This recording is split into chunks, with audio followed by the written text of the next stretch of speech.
step up, friends, now let's be going.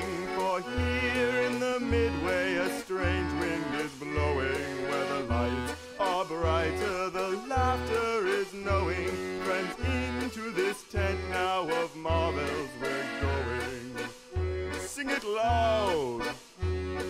Ballyhoo, bally high, sing it low and sing it high. A song for the ages, for you and for me, where the carnival mirror is calling.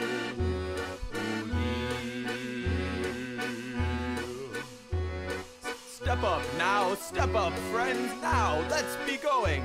For here in the midway a strange wind is blowing. Where the lights are brighter and the laughter is knowing. Friends, into this tent now of marvels we're going. Sing it loud. Ballyhoo, bally high, sing it low and sing it high. A song for the ages, for you and for me. Alrighty, welcome. We are back, Midway Tabletop. Thanks to the Mystic Midway, we are going to visit the Aternium Road. Episode 5, Taking the High Road. I am your host and executive producer, Marty Kaplan, and I will now bring us all into view as we veer into the stratosphere on an airship out of control. Welcome, everyone. It is time to play. Marcus, take it away. Hello. If you don't remember, we all got really high last time. Well, the player characters did. We were just drunk.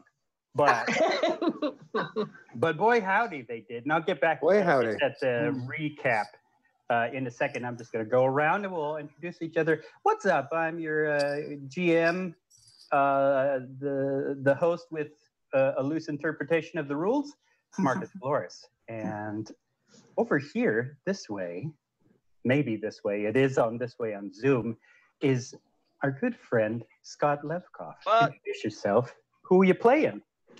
Hi, Scott here, aka the Professor, co-founder of the Mystic Midway.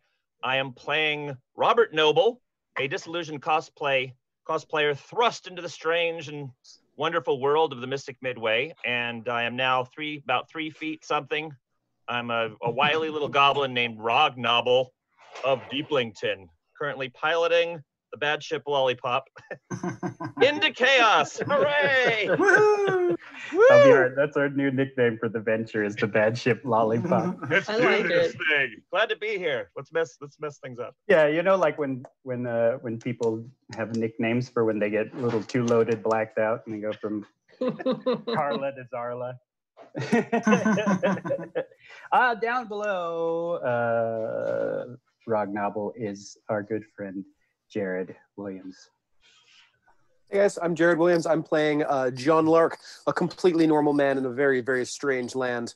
I'm trying to keep it normal and keep it average, but boy, I realize I may have made some mistakes recently when touching the hallucinogenic Moira Moon and perhaps helping feed her into a ship. You're welcome. You are welcome. Actually, I thank you. I thank you for grabbing that, like I told you, grabbing that psychedelic baton and running the race on through. Speaking of psychedelic bog witch, Jess, introduce yourself and who you playing. I don't even know who I'm playing anymore. Honestly, my real life name is Jessica, and I'm playing a lot of mistakes rolled into one sad little Instagram hit. A whole lot of them. I'm mostly playing a mushroom. That's me. Yeah. I like that will now be somewhat your character class, who you'll be a mushroom. But then again, you know, Mushroom. I've run your husband Tony through Dungeon World, and he played a giant mushroom. You know, we have a lot in common. Yeah, you know, you do. Up top, or at least up top from Jessica, I can see is Steph. So take it away, since you're in space. Give it to me, Glitterfish. So, I am Stephanie, but I am also Glitterfish, aka Glitter Wolf, aka Glitter Kitty, aka Glitter Being. And I am currently an aspiring cult leader. And yeah, looking forward to seeing where we go next. I'm putting that on my business cards. Aspiring cult leader. Right, I forgot. But that is about Instagram, isn't it? the cult leader part, or aspiring cult leader part. Since we were talking about getting high, we'll talk about the first person who got high on the ship. This episode. It is Mark. Could you give us a rundown? I am so high right now. No, I'm fine. I play Durgan Lurch, formerly Sam Harshman from Chicago. And he is just rolling it at this point. I mean, he started off just thinking this whole thing was a dream, but like it's not ending. And now everyone's tripping. So he's very confused, especially because he just met a demigod, and he was kind of like not supposed to be there. Like when you kind of sneak into a club and then like the two bouncers like see you coming in through the back door and they're like, nah. And you just like weasel your way back out again. I kind of did that with this god, and I'm freaked out about it because he's messing with Moira, and we've got the whole mushroom connection going on. It's really a very bonding experience for all of us. Forget the rainbow connection. It's the mushroom connection here on the Aternium Road. So the one person who kept their shit together is here. And last but not least, it's Lisa. Hi. Hi there. I'm Lisa. I play Dame Harlow. I'm a knight paladin. I'm also having a glitchy connection, I think. Am I okay? You're good. No? Okay. You look wonderful. Dame Harlow, member of the Order of the Unexpected Approach, keeper of the Sounding Rod, dominatrix paladin with shark octopus features who just told or read in her book her past of a runaway bride, running away from an unsavory marriage into a religious order. And she's on the ship, and if I remember correctly, she's one of the few sober ones. So far. At least character-wise. Cheers. Right. Cheers. And so there, yeah, cheers. So, if you gather by piecemeal, last episode was Bacchanalian. Our team was traveling via airship of one of Rognoble's old friends to Dame Harlow's family state, or the Marches, the Linsmore Marches, their kingdom, to see what trouble was going on there, as well as to investigate the trouble in Deeblington. But while we were having ourselves a downtime traveling episode that I thought, boy, it's just going to be us, chit-chatting and role-playing and whatnot, Moira needed to find some sort of moisturizer for her skin because mushrooms were popping out because she is turning into a bog witch for the price of her power. Durgan Lurch, being curious, thinking he was helping, snatched a mushroom from the back of her neck and might as well imbibe that. And then started to get very, very high by rolling a fumble, a complete one, a natural uno.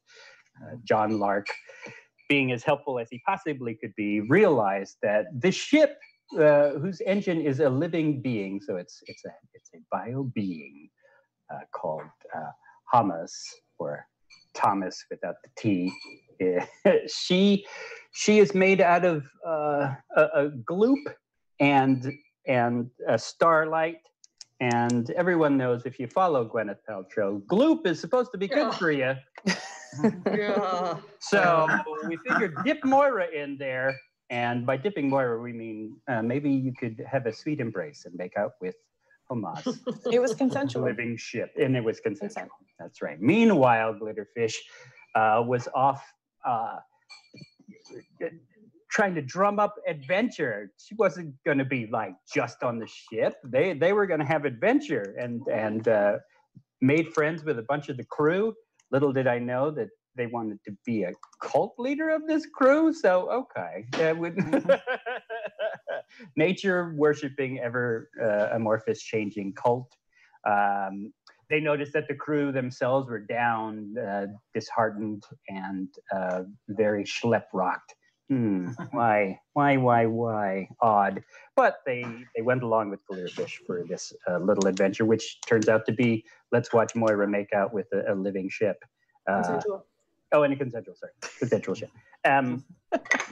Jurgen Lurch went on his own little merry trip, meeting Meryl Toastbreath, who let him know that he didn't need to be prying in his business, so cast him out of the Dreamlands a bit. Rognobble reunited with an old friend, Mr. Jake Kilden, as well as his other buddy, Ecthelion, the elf that does elf shit, and took over and started navigating the beautiful airship, the Venture.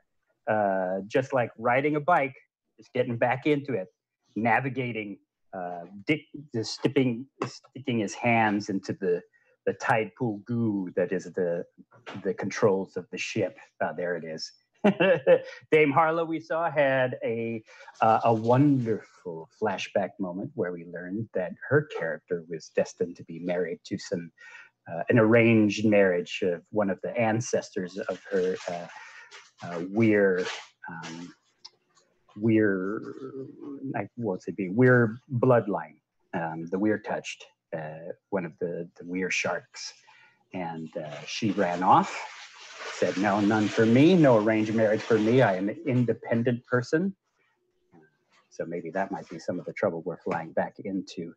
But meanwhile, sticking Moira into a living jellyfish-like being, turns out John Lark reminded me that Moira is covered with psychedelic mushrooms. So now the entire ship, the ship itself, not the crew, the ship itself is experiencing a bad trip. And we have found out that when you leave major cities of the Midway, travel, it's always important to stay positive in your mind if you're traveling, because then that guides the atmosphere around you to be positive, a positive trip.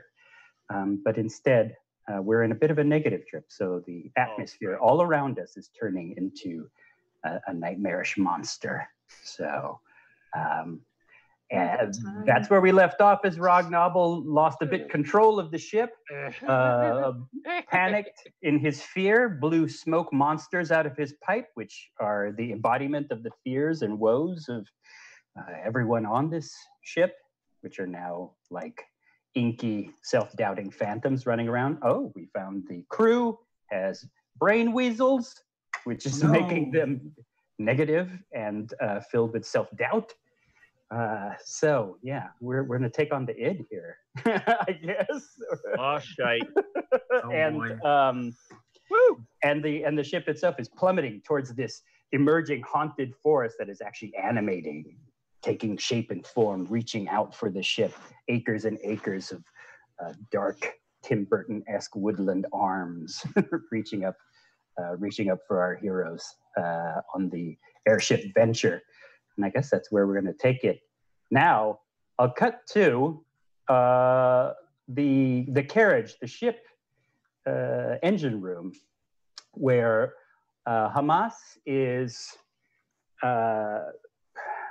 they are trying to regain a bit of their awareness, but is doing no good. They took a little too much. I mean, it turns out that Moira, in her entire size, is what is called an impressive amount of mushrooms, and an epic dose. An epic dose. Heroic dose. Heroic dose. Yes, There you go. right. Yes. Decriminalized. Right. We're good guys here. Decriminalized. The heroic dose of, Right. of psilocybin. I hope you're not talking about my weight right now, because you're very healthy. I want you to It's know. a heroic weight. Not at all. It's a heroic weight. So I guess I will cut to this crew, and then we're going to jump in to see what Rognobble's doing in the steerage. But what are you doing? Moira is floating and somewhat trying to swim through the body of this liquidy being that was once really in control of the ship, or maybe is still the engine of the ship. She doesn't even know who she is. The rest of everybody else is kind of panicking, except for crew, which is kind of ho-hum along like, oh, well, we're going to die. What are you all doing?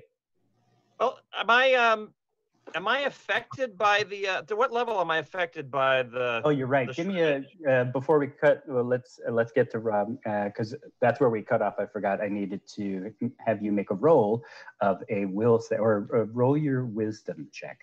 You don't miss a beat, my friend. I'm impressed. Your target number is going to be 13. Okay, and better swing and miss. 8. Oh, an 8. Right. You are very high. Your arms, you suddenly feel the tide pool. I'm sorry, where you're of control of the ship thicken, and you see rivulets of it kind of grow up your arm, and that's where we will leave you. Don't forget, chat, if you are paying attention, there's the donation game, so you can help our folks out. If you donate, you can give them inspiration, which will allow them to make any roll with advantage. So you roll 2 d20s, you'll take the best one. Or if you want to make their lives horrible, you can give them to me, and then I will then use those to introduce fun items to their life, as well as you can also donate to have a cameo, an NPC that you get to vote whether they are here to help or here to hinder. And maybe Froggy will make an appearance this time. So back in the carriage, in the engine room, what are the rest of you doing besides Moira swimming through Dippity-Doo? I'm just trying to figure out what's going on here. Hey, are you trying to clear your mind? Yeah, maybe an Arcana. I don't know. I'm trying to get my head together. I'm trying to figure out, do I know that we're crashing? It feels like we can definitely feel we're plummeting here. Mm-hmm. So he's going right into like panic mode, which might sober him up a little bit, but he's still going to be totally freaking out. He's not going to be seeing things exactly right. I think that's it. It'd be perception. Perception. All right. Yeah. That's +4. Okay. Your target number, because you had taken that good amount, is 15. Okay.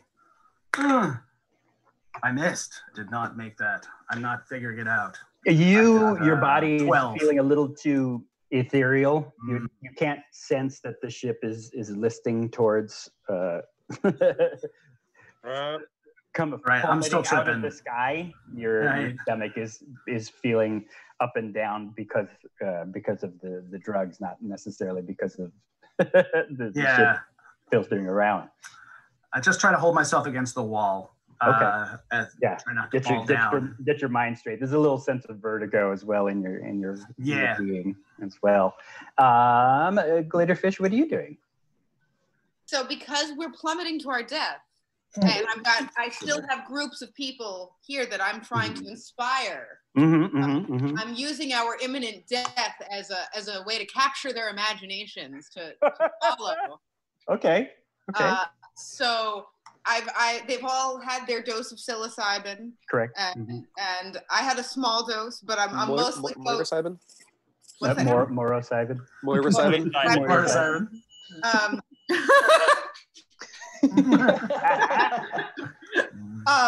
Come into a dispensary near you. Yeah. Decriminalized. So I'm trying to convince them to, before it's too late, to heed my word. Okay, to get control of the ship. Yeah, because they're all with you and they're all not really doing anything. So even though the being is the engine of the ship, there still needs to be people who kind of, man rudders and all those other things. So they're like, right. Somebody has to serve dinner. Okay. I mean, yeah, right. Somebody has to serve the Last Supper. There needs to be, the cellist on the end of the Titanic. Right. So I'm trying to inspire them. Okay. I think that sounds like a persuasion roll. And so what I've been doing with you all, if you're doing this as a, as a group to kind of right the ship, it's basically called skill challenges. It was like an old 4th edition one where as a group you are making separate rolls. You're not using the same skills to kind of whittle away the difficulties of dying. So on successes, of course, the ship will right itself, the crew will be okay, and you guys will come out of this maybe all right. And on failures, well, we'll deal with that when that happens. So Moira, persuasion, give me a 13. Oh, so sure that's on what your you skills, want? you should have. Woo. Look, I can actually see your character sheet, I believe. Not Moira, sorry, Glitterfish. I was confused about that. Okay. I'm sorry. Glitterfish, give me a. I'm a fish. She's a mushroom. Come on. Give me a persuasion roll, and you're pretty good at it. You got a +4. I do. Okay, so it is a 9 + 4. All right, 13, right on the target. That it means one of the skill challenges is met, and the crew starts to. You get to see a light go off in their eye as you start to inspire them to get back to work and to cook. To save us. Our lives are in their hands, and if you follow the word of the mushroom, then you can save us all. Right. Those around you then start getting a spark in their eye, a look of inspiration. You see the kind of paleness and sunken shoulders like get broad again, and they all start to scatter. They kind of pat you on the shoulder, and they're like, thank you, Chief. And they start running off to go back to their positions. John Lark, what are you doing? Oh boy. Let me see. When last we did this, I just like helped Moira up into this, and then she had drifted away. Yeah, you got this handful of slime, and there's this moment of like, oh God, wait, and I try to get a hold of her, but now she's too far inside of that thing, and I all the way up to the arms for a second and start feeling weird, and I looking around for a stick. Is there a stick around here, like something with a hook on it? Can I pull her 10-foot pole? You didn't get the 10-foot pole? Did we have you make the? Yeah. Did we have you make the wisdom? I failed that. I believe I rolled a 1. That's right. So yeah. God. It was not, the party. Not good. Yes. It was not good. Right. It was the best. Right. I know that a quarter of all the bones in the human body are in the hands. Yeah. I know that we'll produce 300 gallons of saliva over the course of our lifetimes. And I don't know why I know that. I don't know why I know that at all. Why do I know that? What is wrong with me? Why did everyone else become something fascinating when they're here and I just have weird knowledge? What's wrong with me? John, you start to slink away, taking that all into your mind. In fact, you shrink into the tub that you brought over to hopefully catch some of the goo. And you all see that John is still there, but John, you are in some sort of mausoleum. It's cold. It feels like it's deep winter, and you're in the middle of this mausoleum. It's cold because so it is. The arches are open, the gates and windows and everything is cracked open. Or the kind of black and white stained glass windows are open. So you're in some sort of rundown, abandoned mausoleum. The kind you've got the leaves blowing through. You're expecting a tall man with a silver ball to come at you and say, "Boy." Oh wait, no. Wait, that's very different silver ball than what I was thinking. That's right, silver bells. But I'll cut back to you in a second. We got Dame Harlow. You're sober. You're fine. You see John shrink in and is muttering to themselves about everybody being interesting except for him, and then he's in a catatonic state.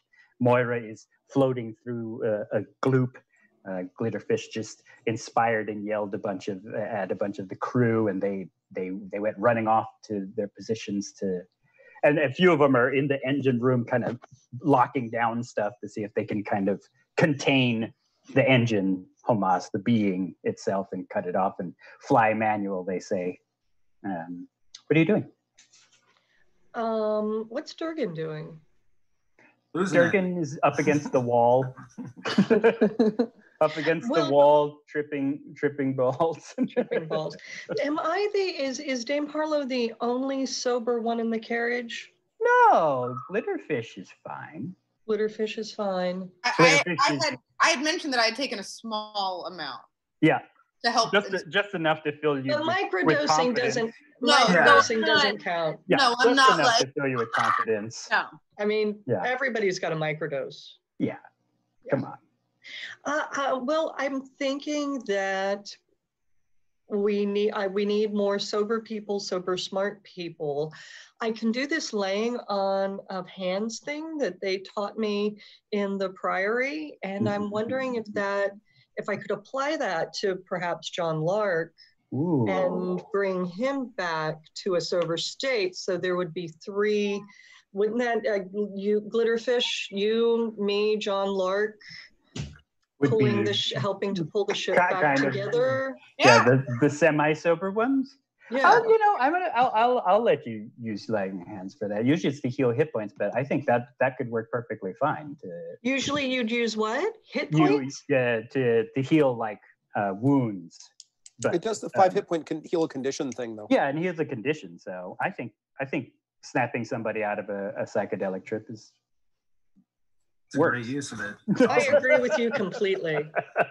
That's my favorite GM right there. So you go over to give me the narrative. You get over to John. What are we seeing on camera? You know, as Dame Harlow goes over to John, who's in this galvanized steel tub. Well, I'm surveying. Fetal position.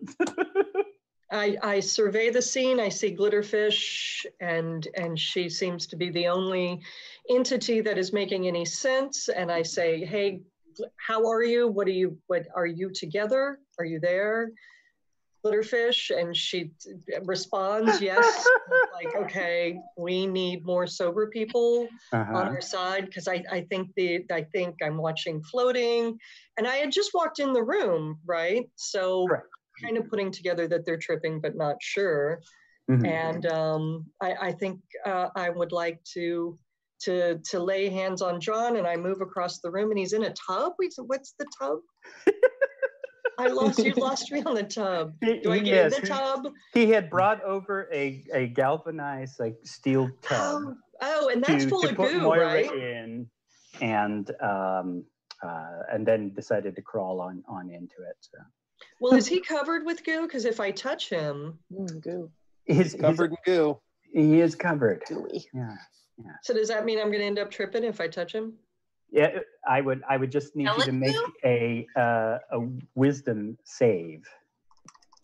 Okay. Okay, what do you need me to do? What am I rolling? Dame Harlow, if you go over to your abilities, you'll see WIS. That's your wisdom. Your wisdom. You'll see that there's a +2, there's a 15, and in that oval, you should be able to roll or click on it to roll it, and you want to get a 13. Okay, so I'm rolling for wisdom? Yes, please. Oh, you are rolling your physical dice, I forget. Oh, right. Yeah, I make such a big damn deal about him every time. So yeah, whatever that roll is, +2 on a D20. I got an 11. That's with the wisdom. Yeah. No.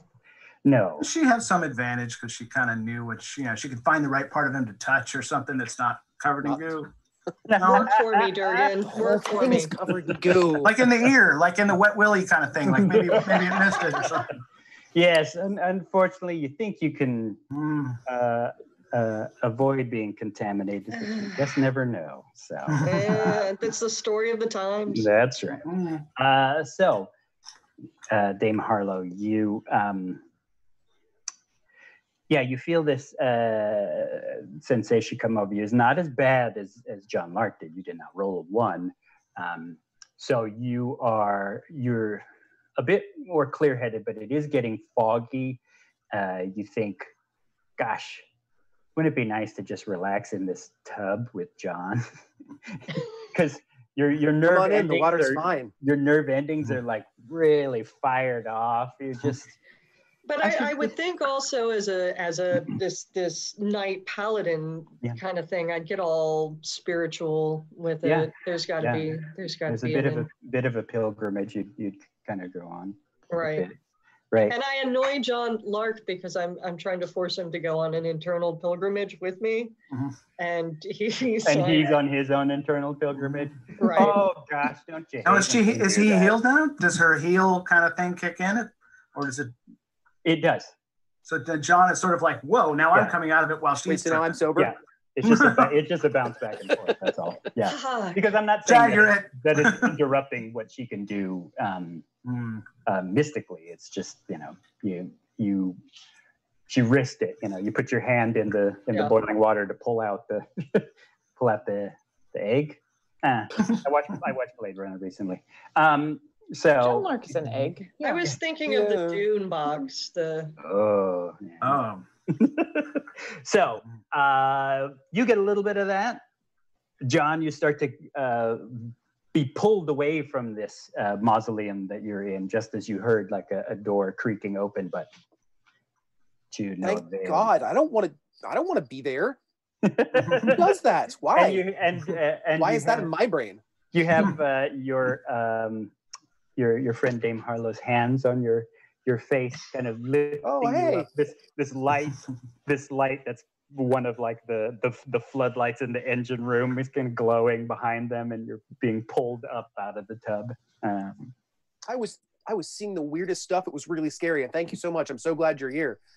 Oh, your pupils are really big. Your pupils are really, really big. And then we'll cut to Mr. Rognobble. You're having a bit of a freak out in the in the control room. You see the effects, your smoke beings billow out of your pipe just as it's dangling from your mouth, and they're kind of swirling around and about to get into the vents of the ship. And outside, you see in one of the arched windows, pulling towards the ship, is what looks to be an entire haunted forest, taking shape of a being. Its mouth kind of opening up, the trees cracking, and it's reaching up towards the Venture. What do you do? Besides totally freak out. Yeah. I suspect that the steering orb looks something like this.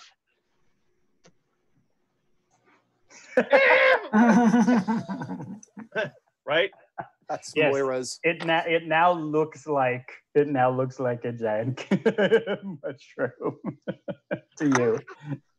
I'm probably screaming in ancient goblin tongue, gibberish.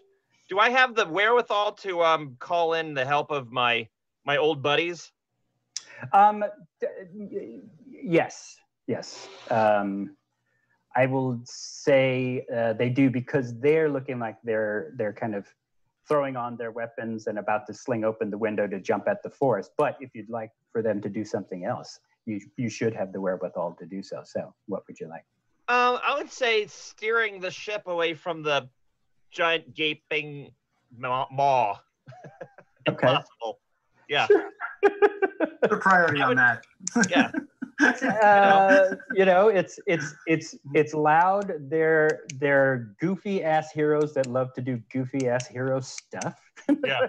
And steering the ship sounds good, but so's fighting an entire animated haunted forest. So, that's an Ecthelium So move. give me a persuasion rock novel. Yeah, let's give it a go here. Let's see. Persuasion. I'm going to make your, I'm just going to keep everything at 13. 13's your target. Yeah, I do not have a high charisma. All right, give it a go. And let's see. Oh, and 12. Wah, wah. Oh, it's so cool. Oh. Damn.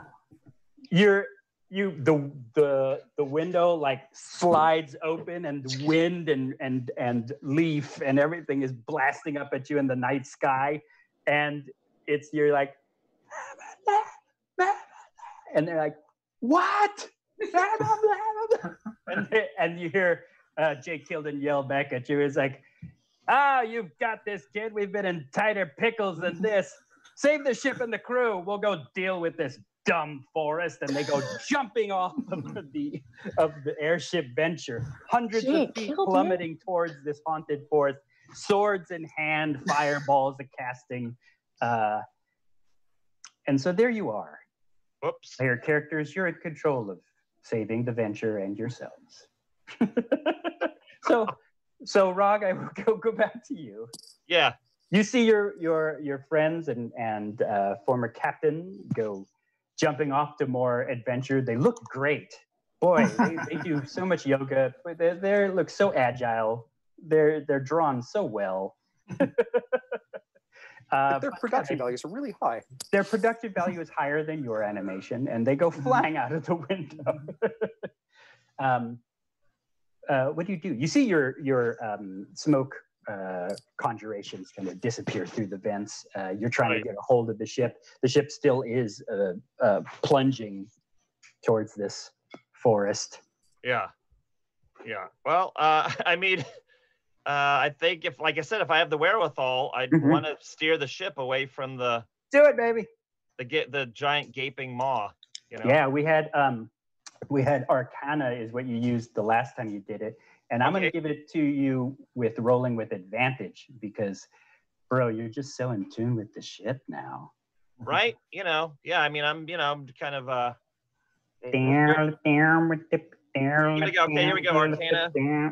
That's my Oh, there we go, okay. Okay. Yes, 21. Holy chowder. Nice. 17, I have a +4 modifier. You go...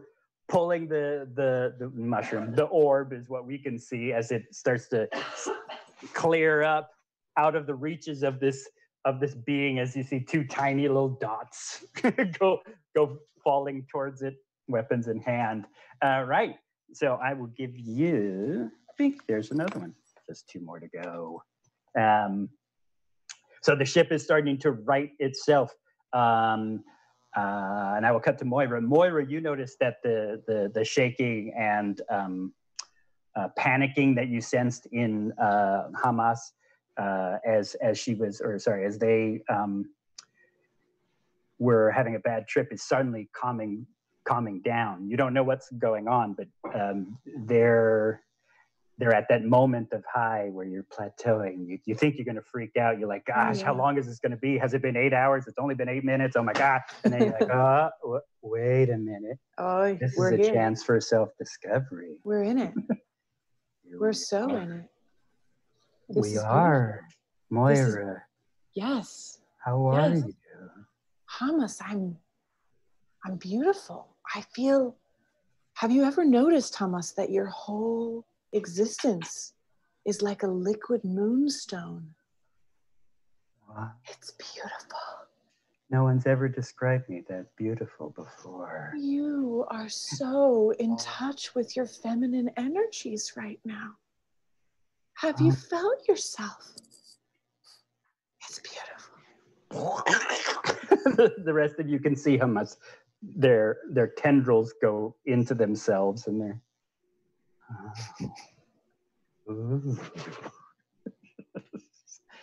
you feel things rippling around you, Moira. What are you going to do? And I'll cut to somebody else in a second after. Oh yeah. I am. Well, the interesting thing about being inside of Hamas is that Hamas is super, super high and is in my mouth, and so yep. I'm on Hamas's level right now. Nice. And I am fully interpreting Hamas's existence through the prism of my own ridiculous Instagram witch bullshit. And I am seeing moonstones and intuition and emotional healing. And I'm seeing laugh. growth. Yeah, live, And you I'm live seeing, laughing. yeah, live, laugh, and love.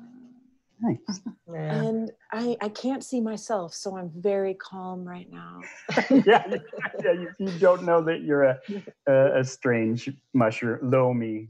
In Hamas's mind, which I can eat and Yeah. feel in my Yeah. intestines, You in can. Hamas's mind, I'm Yeah. as beautiful as Hamas is. What? Hey, hi there, buddy. We're going through this together. Give me a charisma check, Beautiful. please.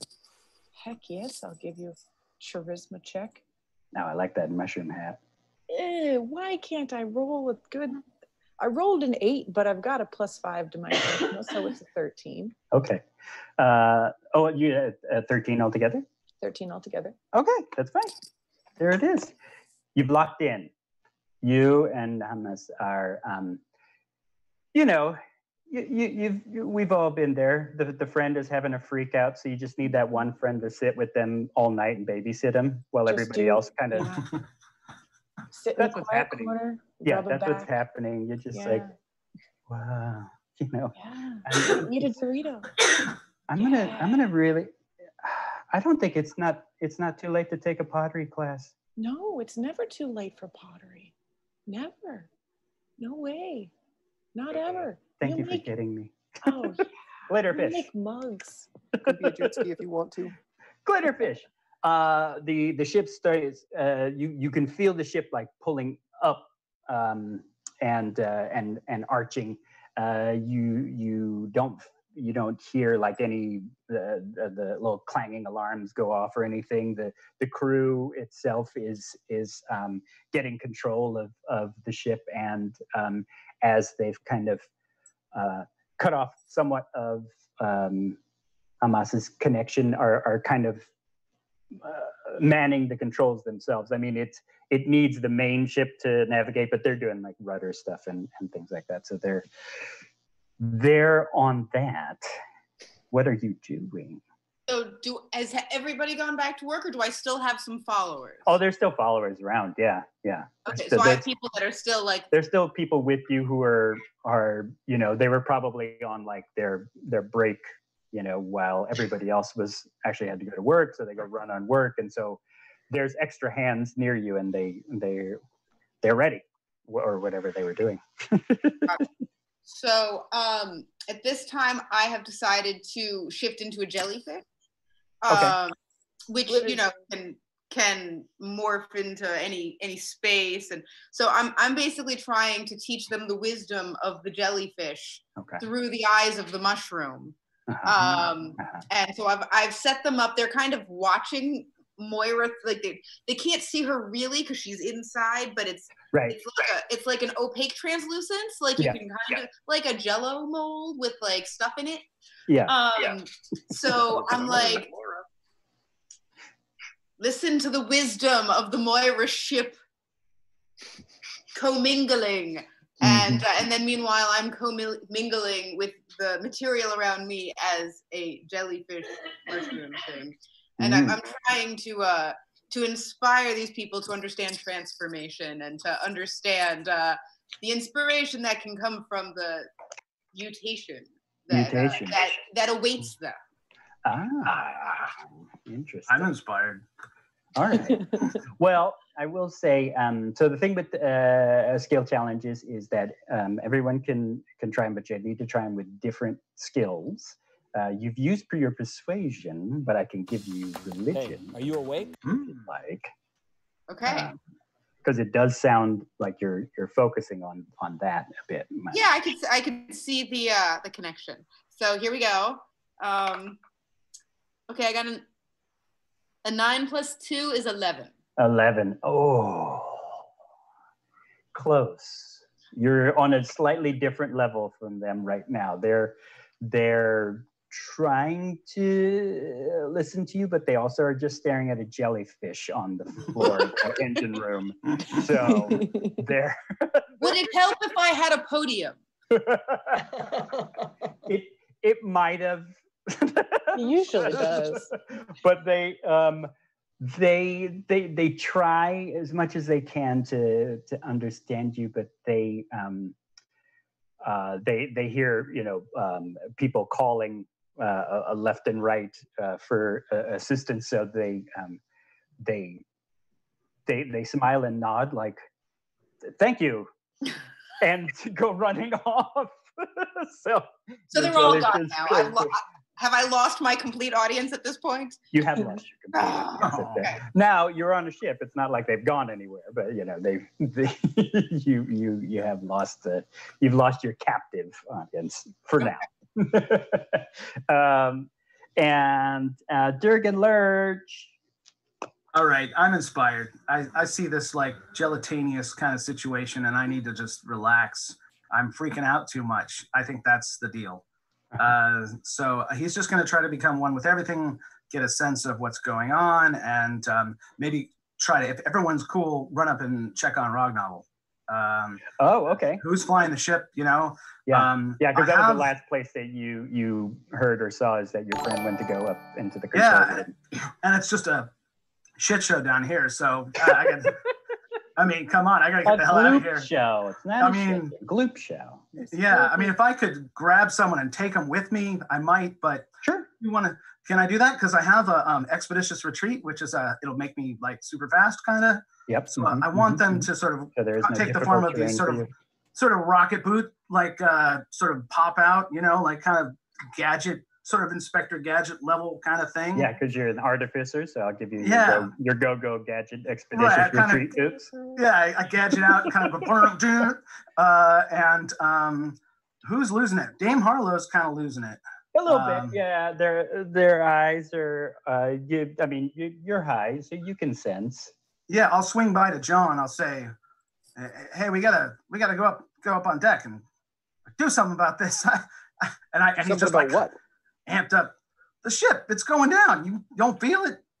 And he's still freaking out about all of that. I thought that sinking sensation was just my entire life. Yeah.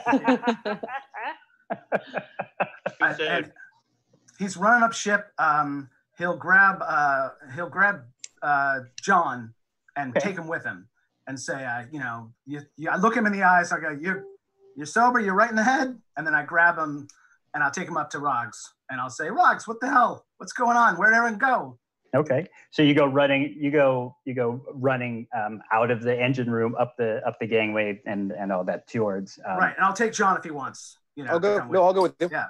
Okay, so John, I'm going to establish that you are doing that, and then we'll take your action when you get there.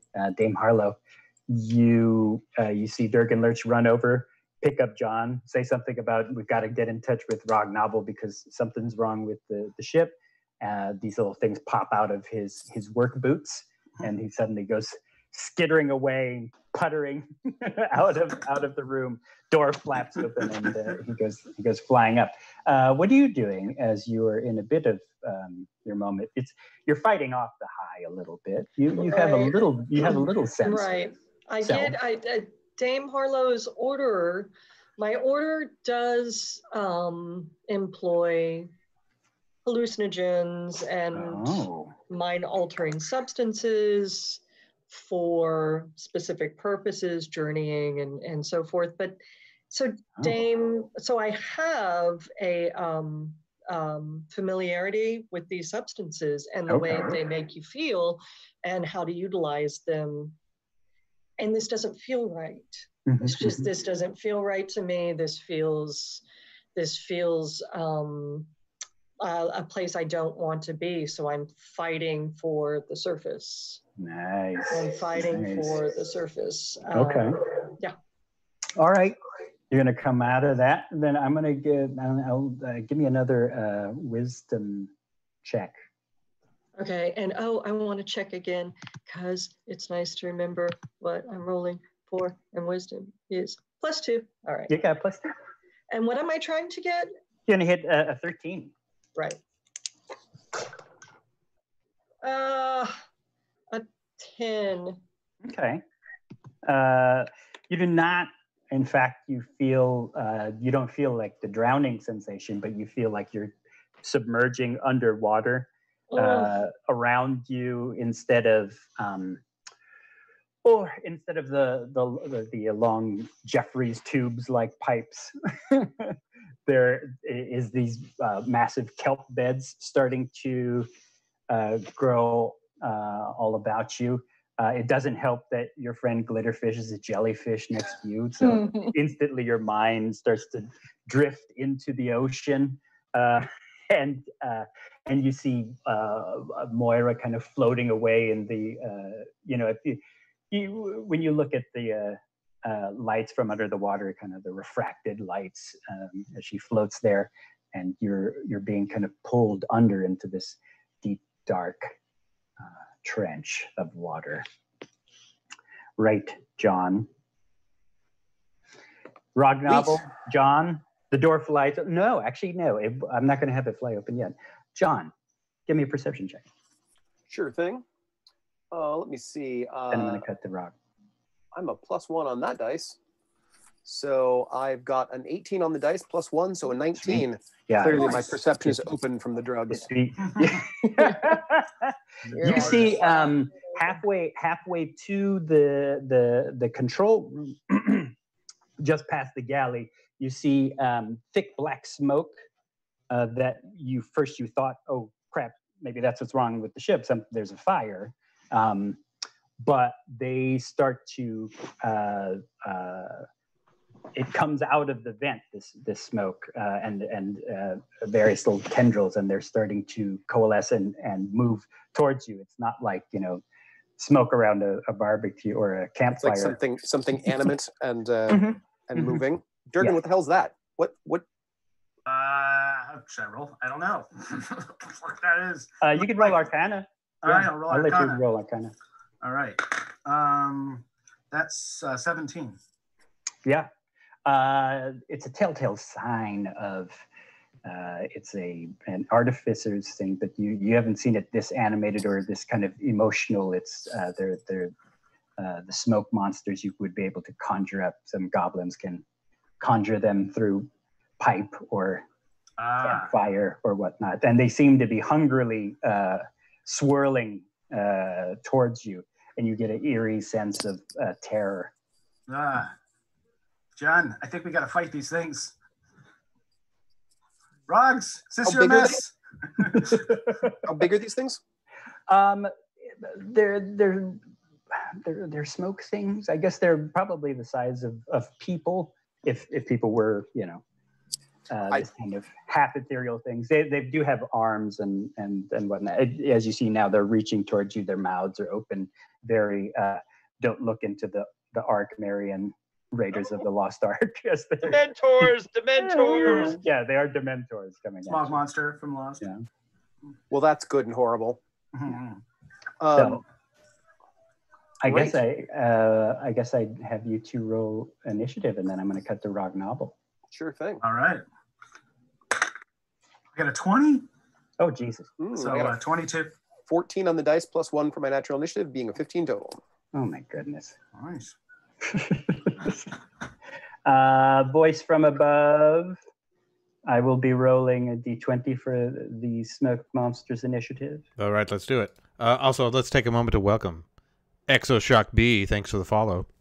Exoshock B. What's up?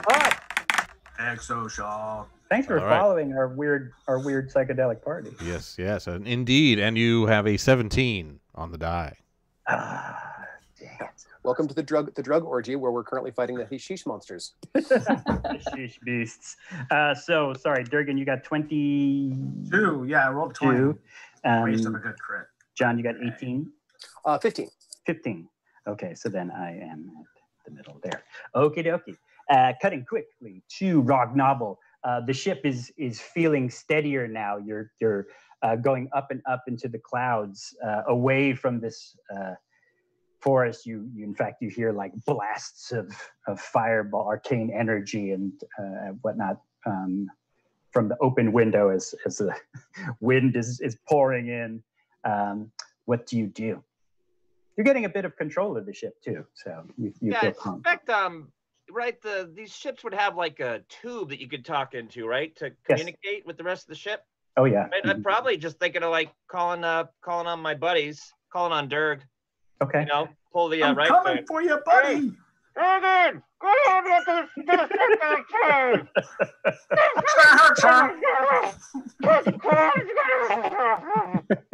So we did establish that one way to communicate with people is through the being amorphous that's gooey currently body of the being. Oh, that's that too, yeah.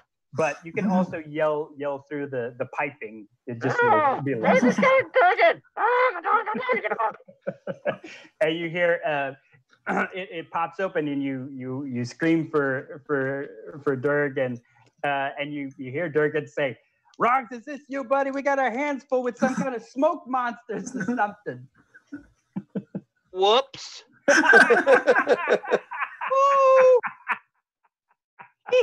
It's the where the camera like damn it, onto Rob Nods! Noble's face. You've got the wind the fourth wall breaking where you're like, did I do that? Like we can't market that catchphrase. Somebody else would use that. Not my pipe. It's not my pipe. I just found it in my mouth.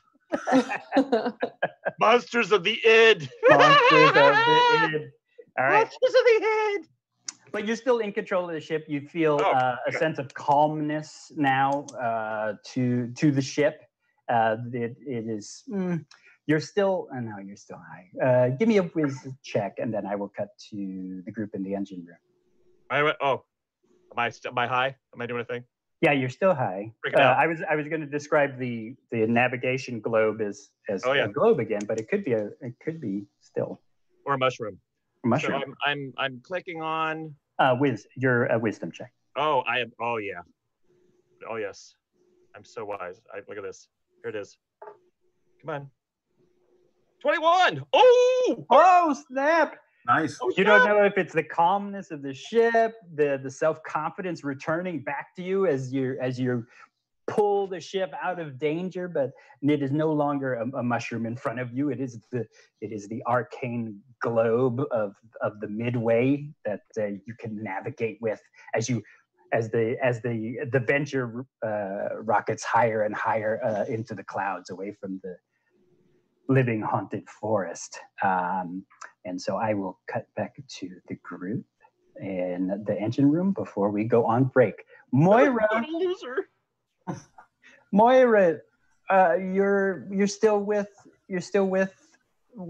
me. I'll never leave you. We'll be here together in our hearts, in our souls. I've never experienced this kind of unity. This is what humanity and life should be. We should always be. This is what humanity and life should be. Yes. Connected. Yes. All of us. And not horrible to one another. That's exactly right. And we should wear masks. What? Follow me on Instagram. Yeah.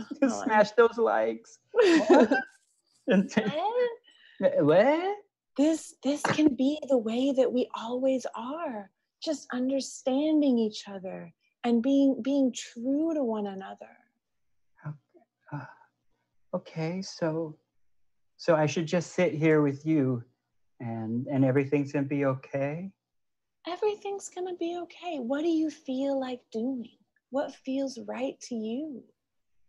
I kind of want a cheesecake and then I want to listen to some Zeppelin.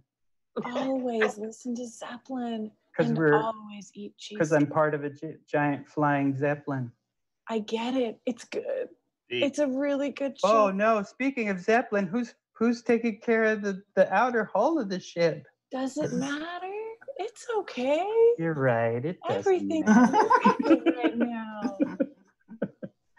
You can see there's a sense of panic a little bit to her. So I guess give me a another charisma. Just I'm gonna. This is your own separate mini game. Keeping Hummus from freaking out. 18 on the dice, plus 5 is 23. Oh, cool. So, all right. You've got hummus covered. You're covered in hummus, one of the two. Cheesecake. Cheesecake. Glitterfish and Dame Harlow are the only two ones left in the actual engine room.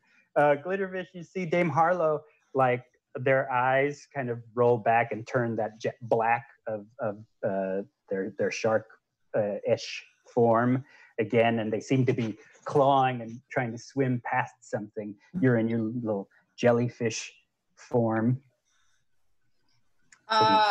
Yeah, well, so Dame Harlow's kind of freaking out a little bit, right? From what you can tell, yes. Like she's turning into a shark, and I'm like, what is happening with her? Right. That's the scene here. Okay, so right, yeah, they are, yeah, because you've seen what they do by now when they're kind of in action or a bit of danger. They go from kind of their slightly severe self to their more like chiseled shark-like features. Well, okay, so I slither around and head over to Dame Sharklo, and and I'm like, Dame Sharklo. Hey, this is actually her face, not my face. Right. Wait, Hey, are you trying to calm them down through putting your jellyfish stinging tentacles on them? But I'm not stinging her. Oh, okay. Okay. So I'm like, are you like, I'm just curious, are you like a flattened, like a jellyfish that you see on the beach, or are you like a jellyfish that's in the water, but it's not in the water because there's air? yes. So you're kind of floating around. You're floating? Yeah, I mean, gravity applies to me as much as, I see the question, like, can I fly through air as if I were through in water? Or are you just kind of like, well... Oh, no, I definitely do that. Yeah. That's how, So I kind of wanted to. You kind of slither your way up on the I've become an air jellyfish. Thank you, Moira. I kind of wanted you to be like a beached jellyfish. Right. Yeah. That's totally what I was picturing this entire time. Right. Even if you think that you're like flowing and beautiful, it's still just it's the drugs. I'm beautiful. I'm perfect, and I'm flying. Okay. So you're trying to in my mind, I'm an air jellyfish flying gracefully through the in air. all of our minds. With that in mind. With that in mind, of, everyone, we'll need to take a 10-minute break. All right. Wonderful. All right. We'll take floating it from you jellyfish shot. I'm gonna go do a shot. To Dame Harlow. All right. Shark Wonderful. All right. Okay. We'll see you in 10. a few minutes.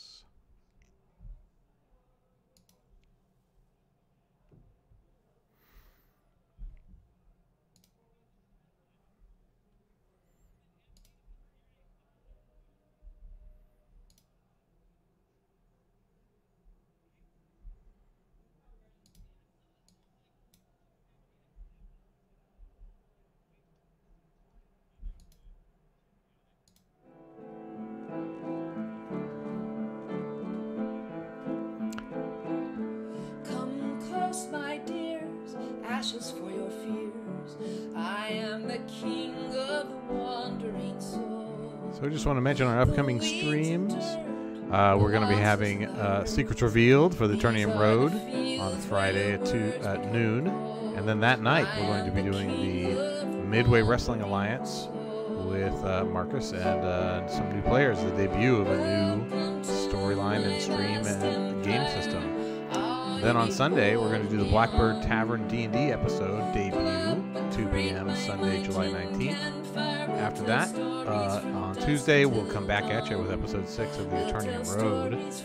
Same time, same channel, 8 p.m., July 21st. Then we'll have the start of we'll have the first Shadow Stories broadcast, which will be our Cypher system, GM'd by Matt Steele, running his legendary scenario, Our Little Town.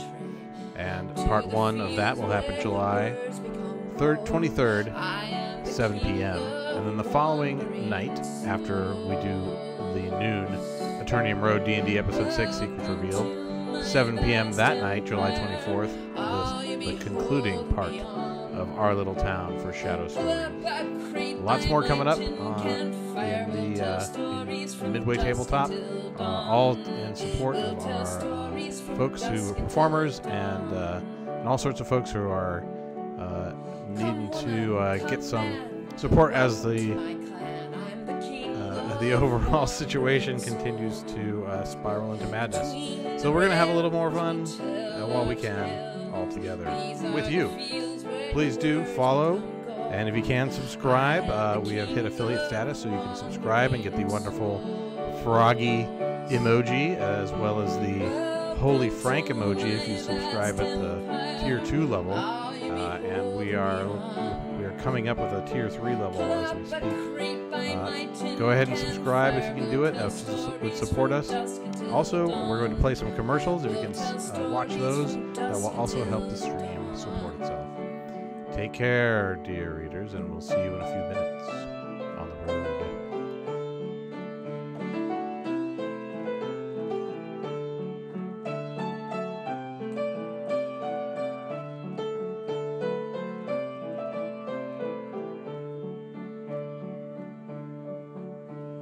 Before you move on, I demand a token, something all that will lighten your load. But at the end of your stay, as you leave the midway, in these fields your own words become gold. I am the king of the wandering souls. Welcome to my vast empire, all you behold and beyond.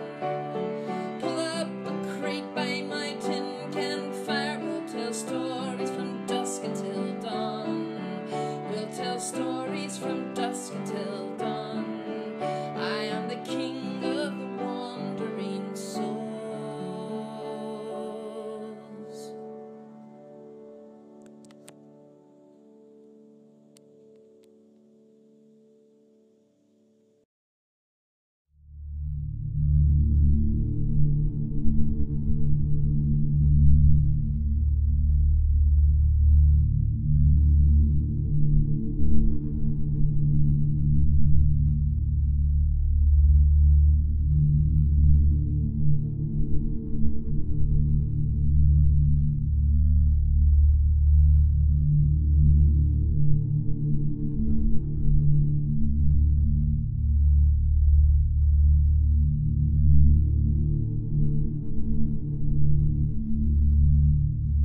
Welcome back, everyone. We are back in the crazy situation, flying a ship through a maelstrom of swirling clouds, feelings, emotions, on drugs.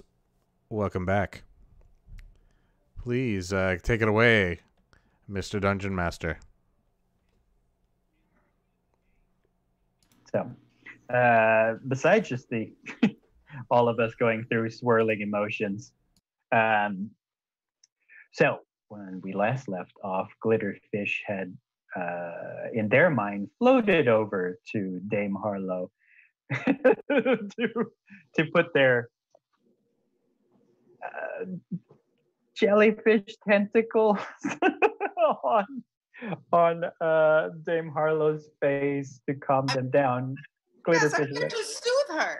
It's, yes, it'll be okay. yes. Calm down. I'm here for you. Jellyfish.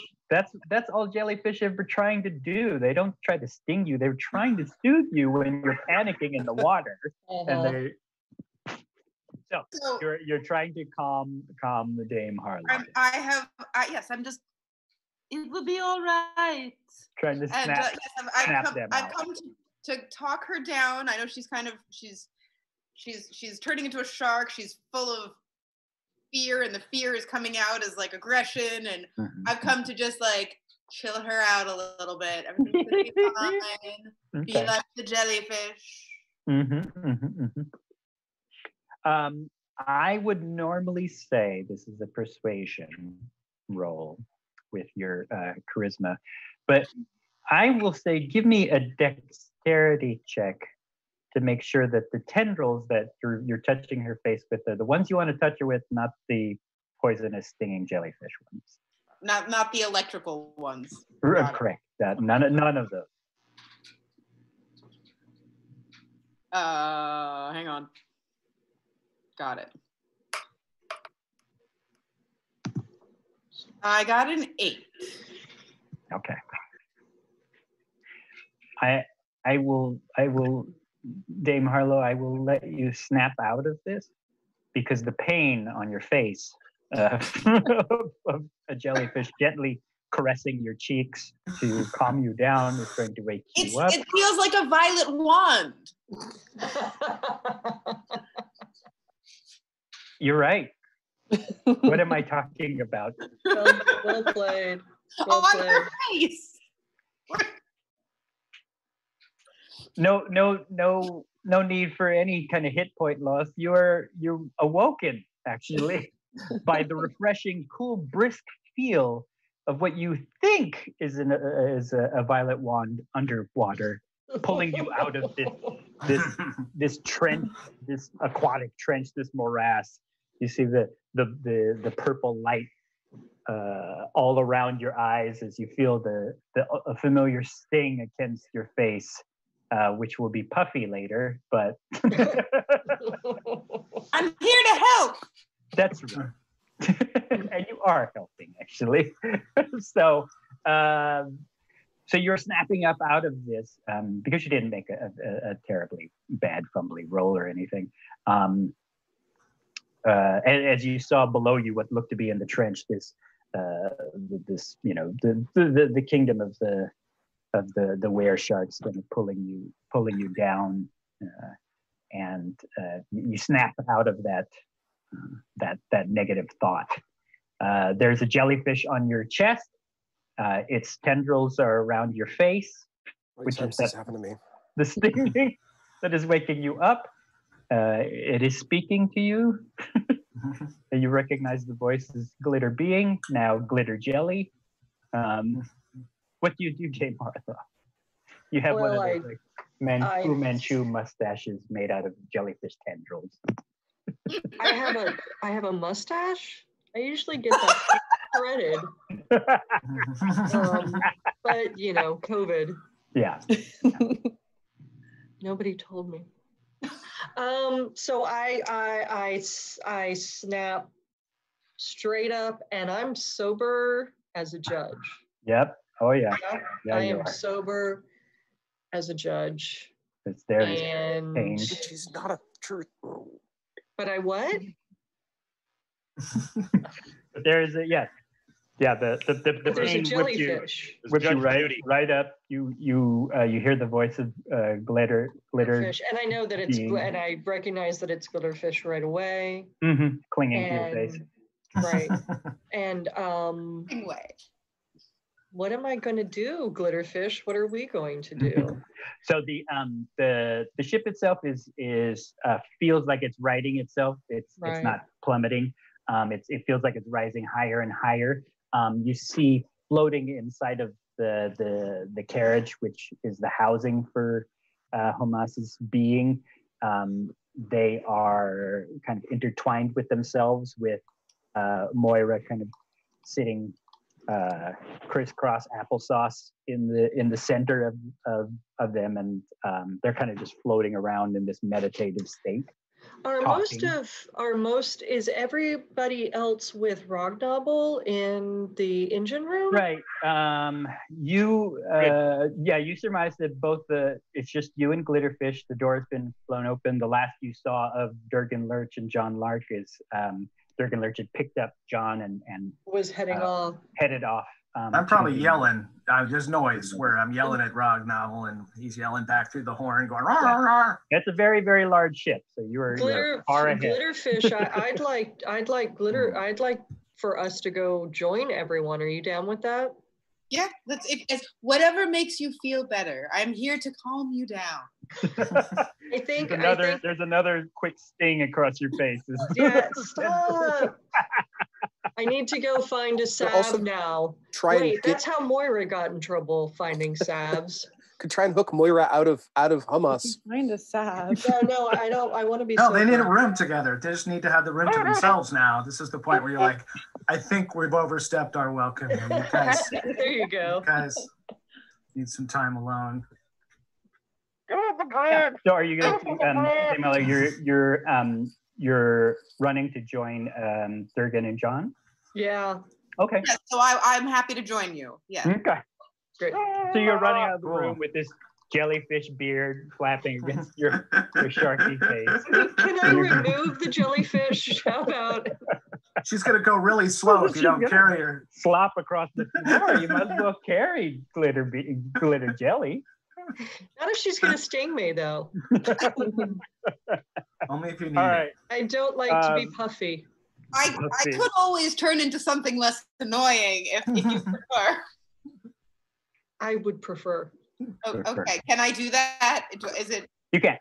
So your wild shape being is you can turn twice a day before you need a good long rest to kind of recharge. All right, I've returned to my usual fish self. All right. Okay, so I'm running and carrying a fish. That's right. You're running and carrying a fish. Where is Froggy in the midst of all this business? Where the hell is my son? I don't know where you put Froggy. So He's not they in the are pod around. anymore. He didn't want to be there. It was too wet. Yeah. Well, which means he's been there for he's swimming around in there. That was a while back. He could be. He got out. He didn't want to be in. Yeah. So you are running off of them, and I'll catch up with those two in a second. Let me cut quickly to Rognobble, and then we will get to Smoke Monster Fight. Rognobble, you hear your friend yelling that there's about that. Whoops. But you are in control of the ship. In fact, you are the only one right now in the control of the ship because the crew is probably working away, but you haven't called for any hands for assistance.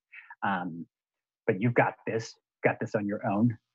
What are you doing with the venture? Well, I was just saying, it's probably time to call for assistance so I can figure out how to help my friends that just leapt overboard. Okay. I'm not completely heartless. I just saw like my old buddies like leap into the creepy evil forest. Mm-hmm, right? Mm-hmm, mm-hmm, yeah. But probably calling. Like there's other yeomen or ensigns or yeomen science officers. Science officers. You get hands. They need hands in the in the control room. Yeah, exactly. All right. Yeah, they come. They come running. Well, they still have a bit of the weasels. Yeah, still pretty weasels. Give me some persuasion, but I'm going to give you an advantage. You are co-captain, or technically captain I know, right? now. I have a low. My charisma is quite low. Now. You are captain now. Look at me. I am captain now. Ooh, I'm all puffed up. All right, so here we go. Listen. Oh yeah. Right. Feel this one. Here we go. Yeah, it's your charisma, it's your persuasion, but you'll be doing it with with advantage. Hey, so you'll there be it is. rolling twice. 16. Nice. Oh yeah, then you beat that. Woo. Before you know it, Vincent, the gnome, comes charging in, as well as Vile, who's the dwarf. He's got the weird clockwork eye patch, and they come charging into the room, and they're like, "Where's Captain Nicthelion?" And I'm sorry, where's Captain Jake Gilden and Nicthelion? We have a situation. They've appeared to have disembarked. Vile goes running over to the side. He's kind of on the banister, the window open. You see his clockwork eye like turn into a spyglass and pull out just a bit. Nice. And he's like, "Oh, Captain." He's like, always pulling the heroic prank. Oh, right. Well, let's get control of the ship, I'm sure. So, oh, look, that's a nice right cross. Very, very nice. All right.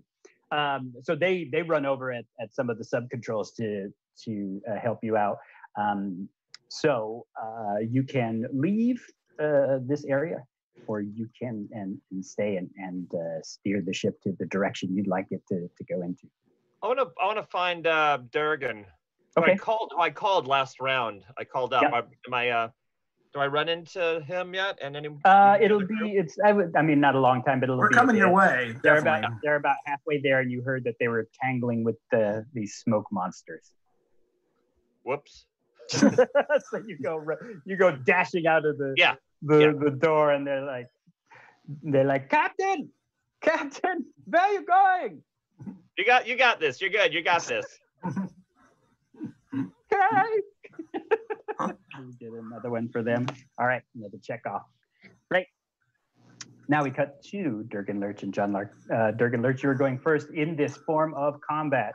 You see these things swirling around you. You feel an aura of terror all about you. What do you do? I look at John kind of like, what the hell are these things? Can I shoot it? And I hold a crossbow like, can I? What the hell did you get a crossbow? Yeah. Hey, man, I'm an artificer. I just make things. They just appear. I don't know how it happens. It just keeps happening. It's magic. Hey, it's magic. Come on. I'll try to shoot at it. Okay. Yeah. Let's see if we can shoot. It's a magic bolt. I'm going to roll. Oh, it's a magic bolt. Okay. Right? It's +1 because it's artificer thing, and it's a repeating, but I don't get 2 attacks yet, so it's only one shot. But it reloads and loads like another. It's infinite ammo, which is good. Gotcha. I rolled a 16. Yeah, so that's like a 20 something. Yep. And that's a D10 or a D8 because it's a light. Okay. And I rolled an 8. And plus 2 for Dex is 10 damage. 10 damage. If it does anything at all. Yeah, you see it like fly into its kind of smoky, ethereal form, and then this bit of arcane energy ripples through it. At first when it went in, it didn't care, and then it felt the pain, and it's awfully angry now.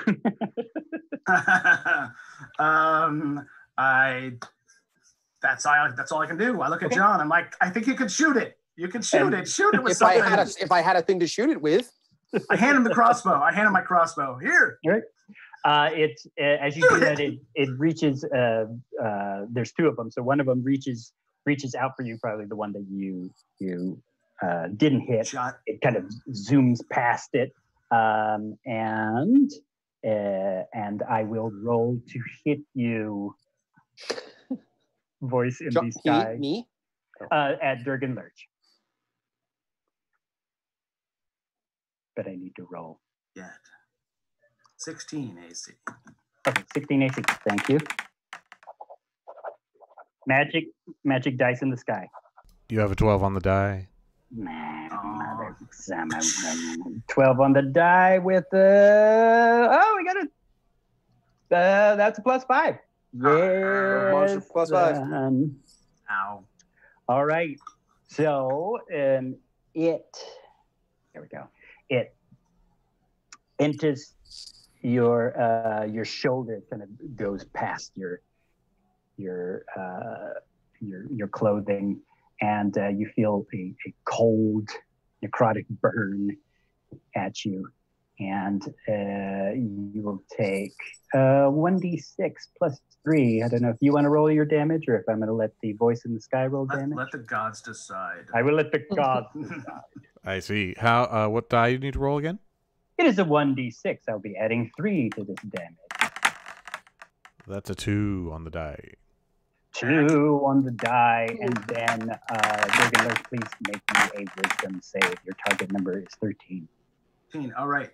I have a clockwork amulet, which allows me to just roll a 10 once a day. So I'm going to roll a 10 on, and it's what save? It was a wisdom save. Wisdom save. Oh. Maybe you shouldn't. It's +2, but there's one more special ability that hobgoblins have that I never use. Ooh. He can get +1 for every ally near him. Ah, that's right. Oh, Yes, do I have to tell him I'm not his ally at this point? So that should put him over the edge, and he should be able to make that save. You feel terror like run through your body, but something in your cantankerous hobgoblin self says, "Hell no, not backing down yet." But the other one reaches for John Lark. John Lark, what is your AC? It would be an 11, which is what humans have. Right. Yes. Yes. Yeah. That is what you have as a human. Yeah. Me too, buddy. Me too. Voice in the sky. I roll a d20 +4 to touch John Lark. We have a 10. +1 is 11. Oh. But he only +5, so it's a hit. Yeah, it is a hit. I'm sorry. Yeah. So that is a hit. It is 1d6 +3 necrotic damage. The d6 is 1 on the die. So monsters don't want to add much damage. Lucky bastards. So, and now give me that wisdom. Your target number is 13. All right, rolling the dice.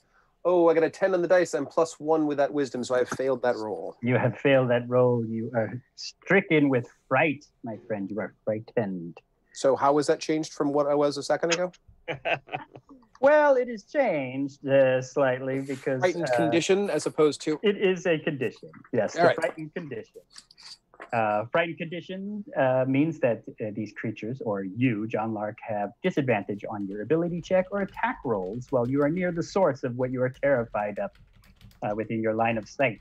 And this creature can't willingly move closer to its source of fear. So you gotta run, John, when you can.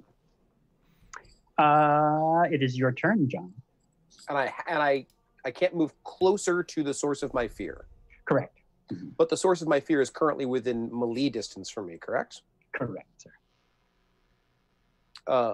You're welcome to take the crossbow, by the way. You can totally take this crossbow. Yeah, just like fright, you just have to use your movement to move away. Well, there's some negatives to trying to shoot somebody in melee, right? Yes, Correct. you have to. It's better to get away. Okay. But feel free to take it if you want. Well, John is going to cast around. I am going to cast around looking for something. And he offers me the crossbow, and it's tempting, but it doesn't make any sense. I don't even know how to shoot that thing. And I feel like I need something to club one of these creatures with. And there's a this is a classy ship. Like it's, if I remember correctly, the whole place is kind of 1920 or like Art Deco, like elf Art Deco. Yeah. It's got to be a cutlass laying around, right? It's elf Art there might be Deco. cutlasses laying around, but I'm actually picturing that there's like you know a beautiful bronze statue that's holding up a light bulb or something like on the table there, which makes a perfect club. Like it's the perfect weight and shape for it. But it's also on an airship that's moving. So it's secured to the table. It is so very secured. I'm gonna swat with one hand, and I'm gonna grab a hold of the thing to try and use it as a club to bash this guy. And I'm surprised when it doesn't come loose. Okay. But the important part about this is the swat is actually is a little bit is more than it should be. So I have to roll with disadvantage. Yes. But this is a spell touch attack. I'm sorry, that's completely different rules. This is just a regular attack. I was about to say now we're at 3.5. Right.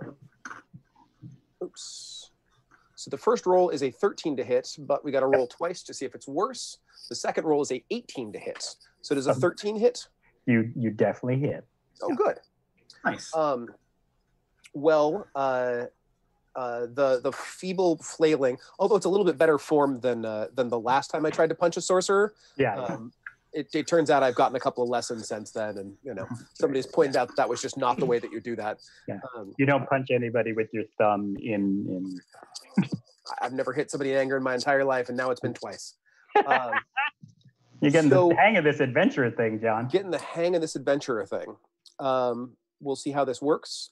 Whatever the experience is, 7 points of necrotic damage. Oh my goodness! Happen as whatever horrible internal essence inside of John just disintegrates, burns this thing away. Oh, son of a! Right. Yeah, you see it. You swat at it, and you're unaware of this extra aura or this extra effect that floats into this being, and you see it peel back.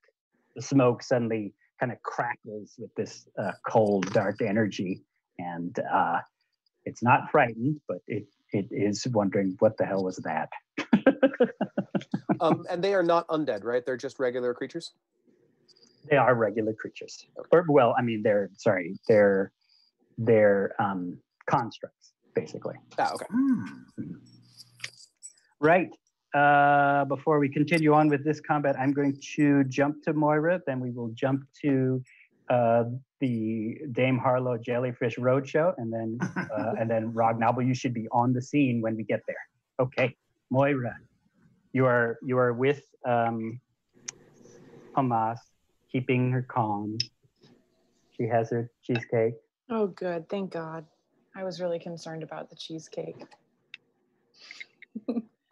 Or have you had cheesecake?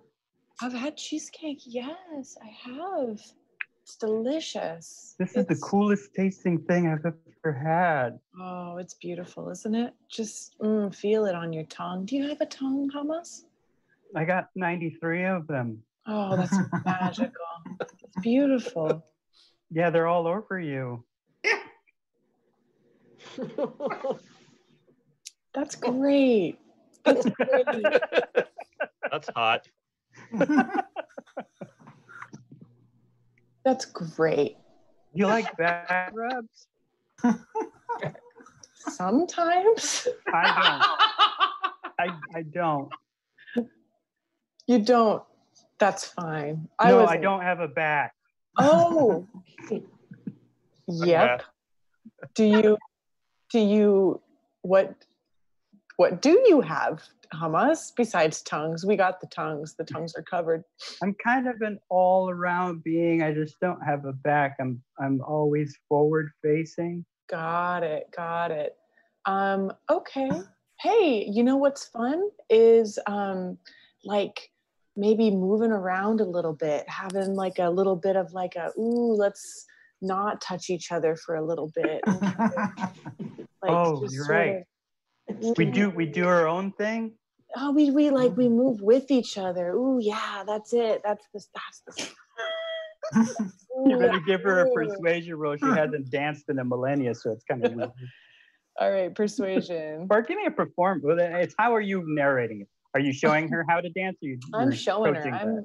Then that's a performance. Okay, let's look at. Oh no! What happened? Well, it You're a bad was dancing teacher. when it was a persuasion check, it was normal, but when it was a performance check, I rolled a 1. Oh, shit.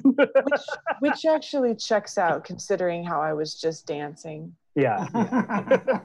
She kind of gloops you out onto the floor of the engine room, and you're showing her how to dance, and she can't quite follow along, and you slip on the gloop on the floor, and fall back and smack your head against the back of the galvanized tub that John brought out. As you do. So take 1 hit point of damage as you kind of crack your head just this. Oh, it's a 1, isn't it? Yeah. Roll it 1d4. Oh. Okay. Actually, can God roll 1d4 for me? Oh wait, no, I found May it. the gods roll 1d4. You go for it, Marty. Or God, sorry, God. God's on the can. Executive producer, same thing. All right. 11 on the die. You got a what on the die? On the d20. Oh, no, sorry. It was a 1d4 because it was a fumble. Then that'll be Moira. a 4. That's a 4. You had a whole 4. Oh, wow. Is that a concussion That for you, Moira? I only That's have a lot 7 of her hit points. You only have 7 hit points. Wonderful. Yeah. There is a audible thud against as you slam against that tub. But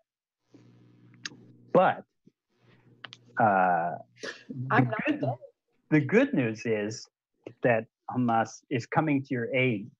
Oh. Bad news is she's freaking out horribly because there's blood everywhere. I'm half dead, so yeah. Right. You're a half lot of dead. blood. You're semi-conscious. There's a concussion going on. Can I ask, Marcus, yes. is it blood or what is coming out of me? Just out of curiosity. Is it still blood? For now, it's still blood. Oh, great. Soon Great. it will be. Soon it'll be ichor. But silver lining. Yeah, silver lining. Right. It's then you all notice that the ship lurches and reels as everyone's trying to get a hold of it, but she's freaking out. She's trying to right the ship. She's trying to do whatever she can to help her friend Moira not die. Is the ship still tripping? Oh yeah. So not only is she witnessing this, but she's witnessing it all high. Yeah. Alone. So the ship kind of just me and turns her and buckles.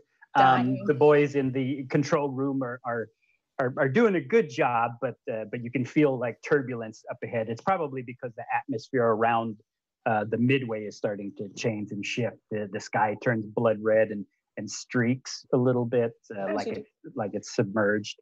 Rognobble, you're running and you were up onto the scene. I'm sorry, and then I'll cut to you guys. Yeah, I'll do it that way. Rognobble, you're onto the scene. You see your friends fighting these smoke monsters. Right.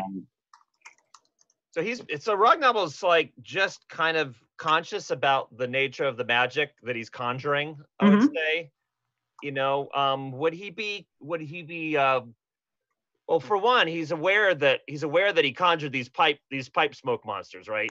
I mean, he remembers doing that, even though he's kind of high.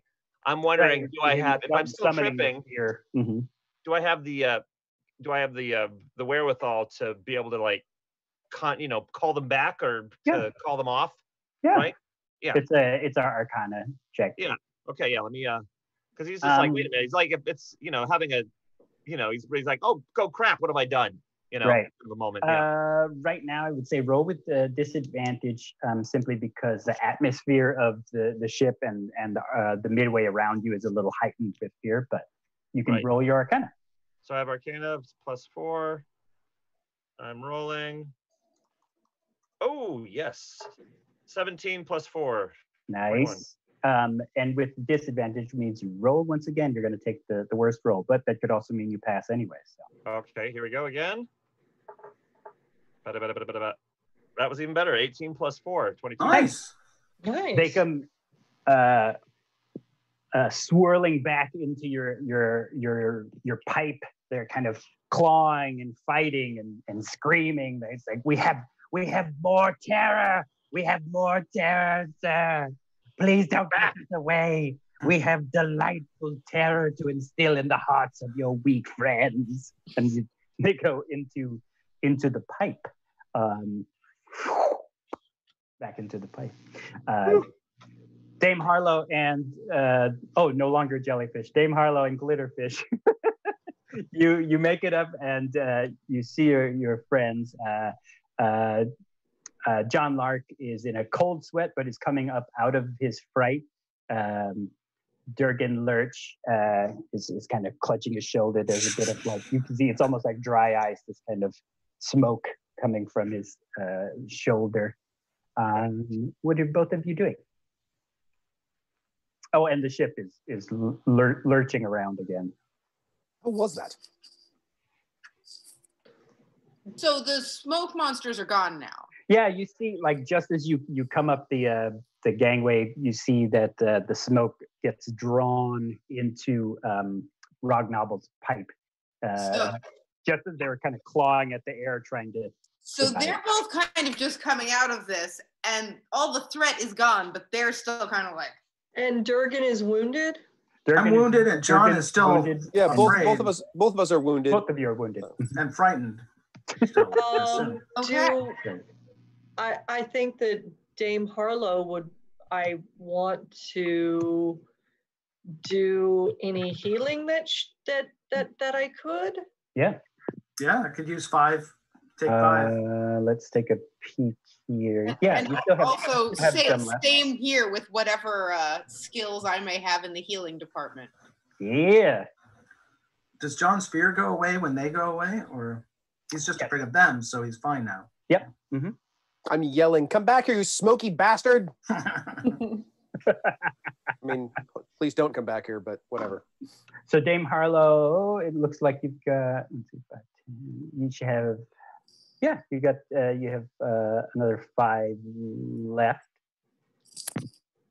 To heal up whom, Durgan or John? We have 5 what left? Oh, sorry, you have 5 points that you can heal heal with. Okay, cool. Who's injured worse? I'm down 5. What are you, John? I just got this hole in my shoulder. It's not that bad, but it kind of sucks. I helped John. He's not that big of a deal. Not help him. Dame Harlow's cat says, right? To heal up Durgan. I agree. Yeah, Durgan's most likely to charge somebody to get to a fight again. I'm not going to do that. So, fair enough. All right. Yeah, that brings me back up to full. Thank you. All right. And Glitterfish, you have a bonus action of an ability called the Balm of the Summer Court, I believe, because you took that, where you have like a Fey energy pool. Oh. And you may spend, it says, you've got 2d6. You can spend that to restore hit points to one creature that you can see within 120 feet. Okay, well, so then I'd like to heal John here. Okay. And you have a pool of 2d6. Will you spend 1 die or 2 die? I think you only need to spend 1 because he's only injured. I'm only slightly injured. 4 hit points. Okay. Yeah, one die is enough then. Yeah. 1 die enough. Right. Just don't roll a 1. Your Balm of the Summer Court roll. What am I rolling? Roll 1 single d6. So it's the dice you're rolling craps. If I were going to look for something with a name on my web page. Oh, I don't know. You have that. We can have the voice from beyond roll d6 if you'd like. If God could roll for me, that would be great. Oh, okay. You insist on calling me God, then. Well, he pretends to pretend. Call me that if you mind. Very well.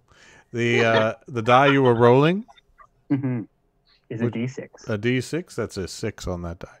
Oh, nice. Gain it back, John. Wait, thank you. Yeah. All right. You might have a bonus based on your wisdom Happy to help. to the healing as well. Yeah. Wow. So 6 plus the wisdom. What does the balm of the? Oh yeah, I will get to Durgan Lurch in a second. Glitterfish, what does the balm of the summer court look like when it is applied? You mean? When it is applied, when it is conjured forth from your fish-like self. Well, it comes in it looks like sushi with little eggs. Oh yeah. And then I take one of the little eggs and I squeeze it, and it's kind of blue and iridescent, and then it lands on his wound, and then he's here. And I put the rest of the sushi back in my little pouch. Yes. Nice. Wonderful. And there you have it. You have the salmon roll, the salmon roll. Right. Thank you. I really appreciate that. That hurt a lot. You also gain 1 temporary hit point. Temporary hit point. Oh. Mm-hmm. Temp hit point. Feel fancy. I know. You feel so much more. Durgan Lurch, Dame Harlow, you had expressed to me that you would like your healing abilities to have a certain quality to them. I believe you called it orgasmic. Yes, we've had this before. This is not the first time. We've had this discussion before, of course. Yes. Yes. Right. So a feeling of euphoria comes across Durgan Lurch. It's hot in here. It's warm in here, isn't it? Maybe it's the engine. I don't know. He's having it. Suddenly very white starts playing. And, a soothing light. Get a pump of my pipe there, Dirk. Oh man, give me a hit of that. Right. No more. Right. No more of the drugs. fight. No more of the fight. And you are healed up once again. You're Durgan Lurch. You felt the power of the priory. Nice. Fill your body with ecstasy. I gaze back with appreciation. He's back. It's layered. I like that. That's right. Right. So, what are you all doing? The ship itself is having a little bit of a freak out. You do have one more skill challenge to meet. You've used your skills in persuasion and I believe Arcana, and then there was one more, and so you just have one more. What else would you like to try yourselves as a group to right the ship? It is a skill challenge, so you could look at your skills and kind of think maybe what would be insight maybe, like we need to go back down and see what the hell's going on, because I thought we left you down there with them and the ship's going amok, right? So we're all pretty much sure that like we got to kind of Keystone Cops run back downstairs and see what's going on with Moira, right? I mean, that's what I'm thinking. Yeah. Okay, Maestro. I got the boots. I got the speedy boots, so I guess I'd. Yeah, am I near Moira? You joined this crew on what would be basically like the middle of the ship, and, so you're about halfway there. Master Blaster Rognopple over there if you want to. You know, let's do it. I've been waiting for it, Dirk. All right, he gets on hop on my back, and I duck down like a go on. And I got expeditious, so the move is like he moves like 90 or something. So he's racing down there like little goblin heroes. Yeah, little goblin heroes. The Master Blaster. Yes. Goes off to Bartertown. And in Bartertown, we see Moira bleeding profusely from the head on the floor, covered in a goop, and she has probably a concussion.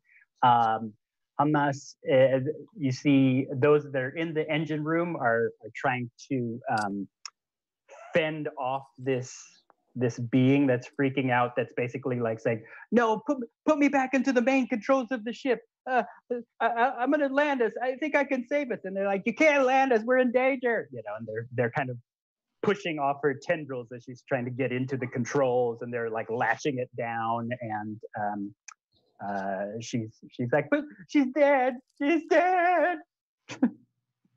So, Rognovel, Durgan Lurch, what do you do? Well, at this point, I think it's either the chaotic goblin nature, which she's been kind of not, let's say, nonplussed with Mara's seeming kind of her privilege towards her magic, but he's also impressed, and he's also been like duly kind of gobsmacked by her abilities. And I would, say that also he's got the memories of Robert Noble, who hopefully his noble nature wins out in an incredibly touching moment. He leaps off of Durgan and applies Cure Wounds to Mara. Oh, nice. Nice. I didn't even realize you had that. And in a touching moment, he's like, all right, God, you can't stand to see her like that. Yeah.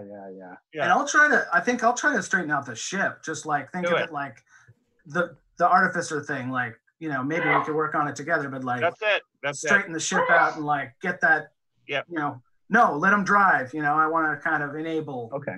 And maybe wait till I'll run back and grab more people and just race back and forth and shuttle healers or anyone else to try to deal with this if someone else wants to try to get through. Okay. Rognovel, your Cure Light Wounds, how much does that heal up? D8 plus 2. That's right. All right. Roll yourself a D8 plus 2. Give it to Moira. 4 plus 2, 6. 6. You get 6 back, Moira. You're completely healed back. I'm back. As you Does that make her back mushrooms grow back? I think it might, I think if we're talking about magic healing, it seals up the skin nicely. But you know what? I'm gonna say it's a touching moment of goblin magic. I'm gonna say that there is human flesh emerging from underneath the loaminess there as she's been healed past your the damage you've taken. There still is blood everywhere, but your eyes focus and you're okay. You Rognovel standing over you, begrudgingly holding your head like, get up. you that's my regular perfect skin under there. You did it. I like you have to add perfect.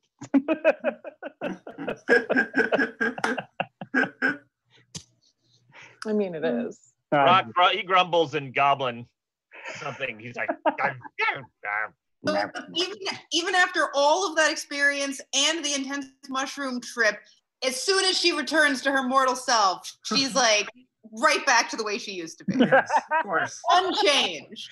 Just one patch of human. That's integrity. That's integrity still right there. In various areas. But this part's normal. Yeah, that part here.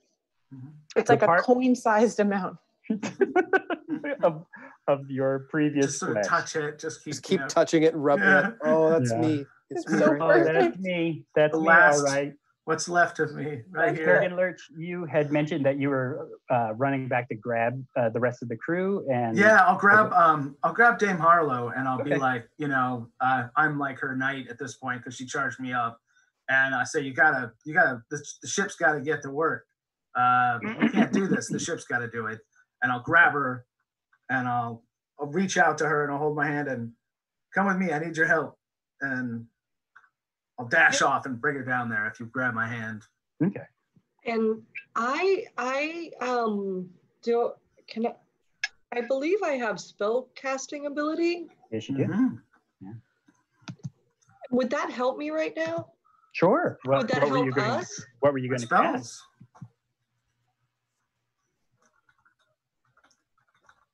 Well, we're trying to. I don't know.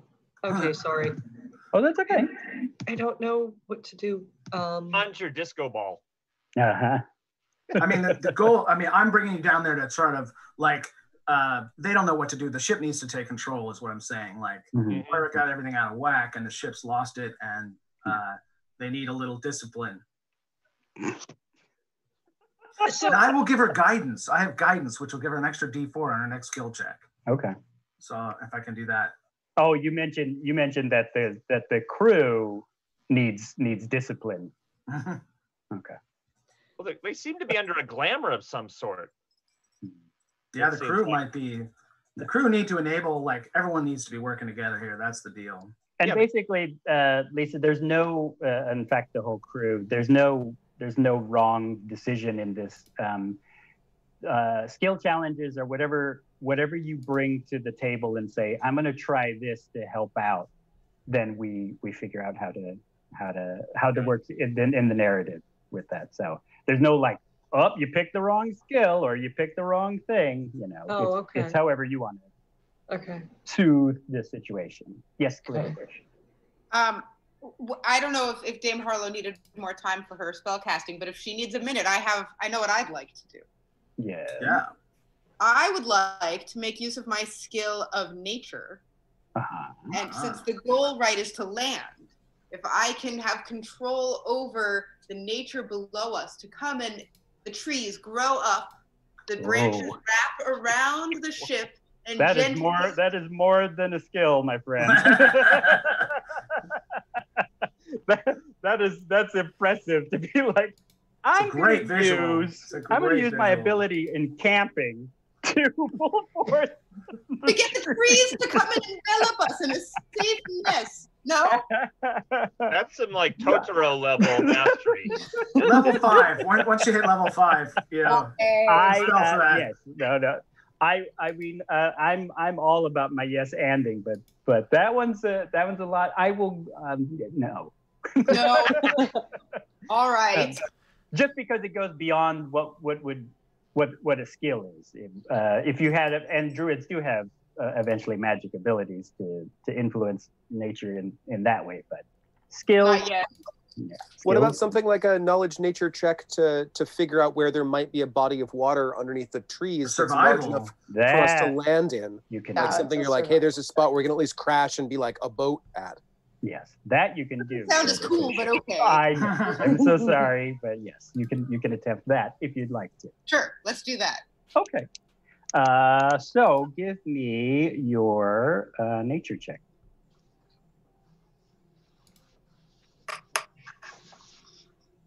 Okay, 19 plus 4 is 23. Oh, yeah, that's ridiculously good. Nice. Whammy. So the forest leaches up and and grabs the ship in a cradling embrace. No, it is not. But you do see because the ship is ringed with those really thick, like triple paned windows. You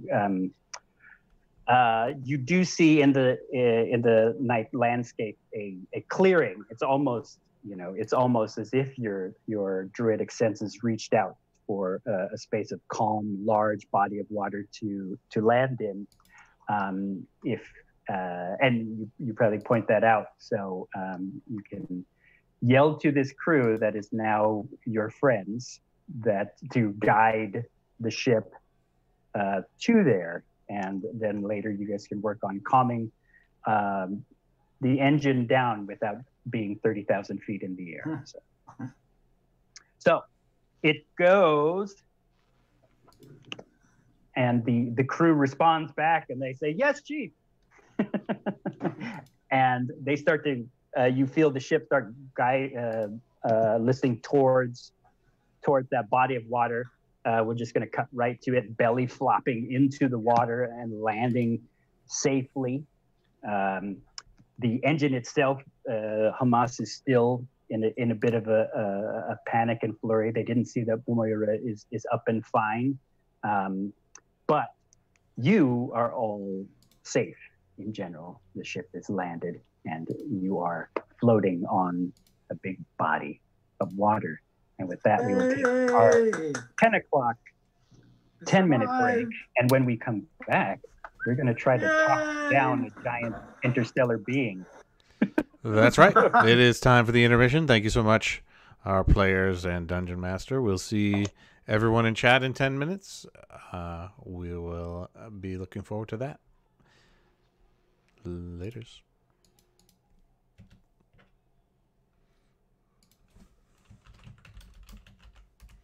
Yeah. Well, and let me tell you, we have so many things coming up. Upcoming streams include the Aternium Road Secrets Revealed every Friday at noon. We have a new stream, Midway Wrestling Alliance. A lot of drama, a lot of suplexes, maybe even a bit of romance. Who knows? It's the Midway Wrestling Alliance with Marcus as the game master. Then that's on Friday at 7:30 p.m. Coming right up, July 17th. On July 19th, Sunday, Blackbird Tavern D&D. We have a bunch of first level, brand new folks who are bartenders playing D&D and likely inventing drinks as they go. It's going to be a really fun set. A new group of folks come and tune in at 2 p.m. Sunday, July 19th. Then we have Aternium Road returning, of course, at 8 p.m. Tuesdays, July 21st.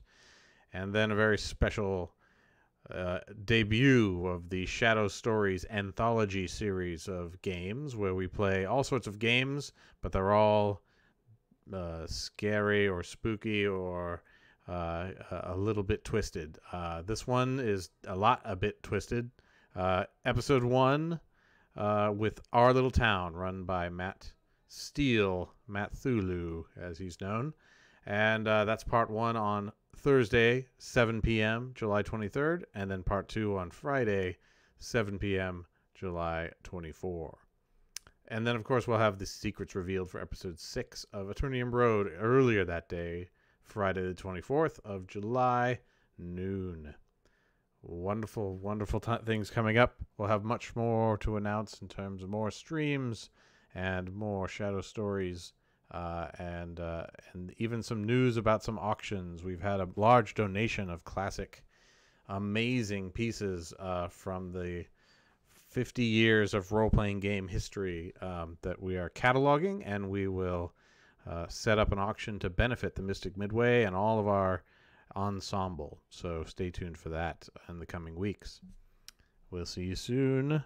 For now, listen to the dulcet tones of the King of the Wandering Souls.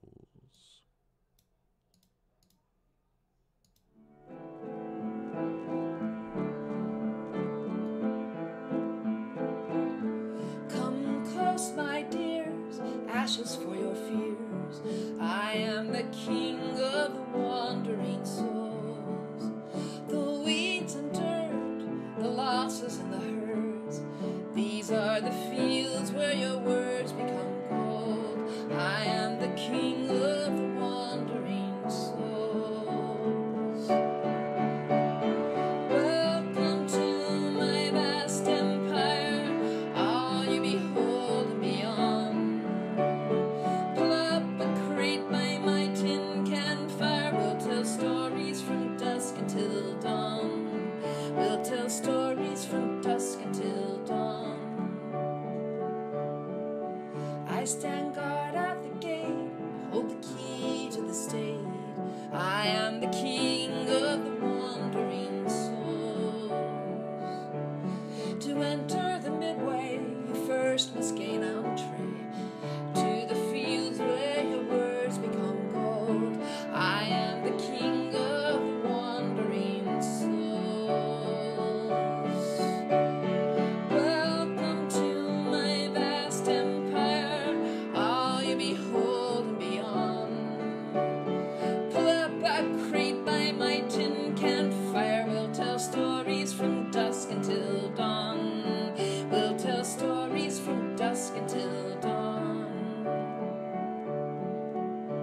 Come woman, come man, welcome to my clan. I'm the King of the Wandering Souls. Between the rails we tell our tales, these are the fields where your words become gold. I am the King of the Wandering Souls. Welcome to my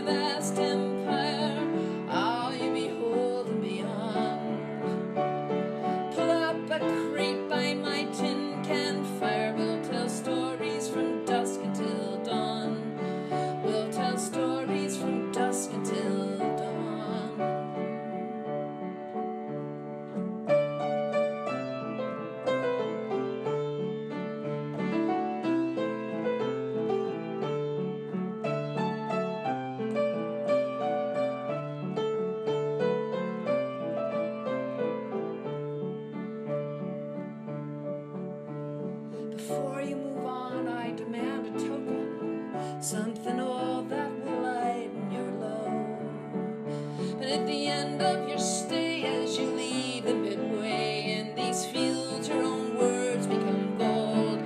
I am the king of the wandering souls.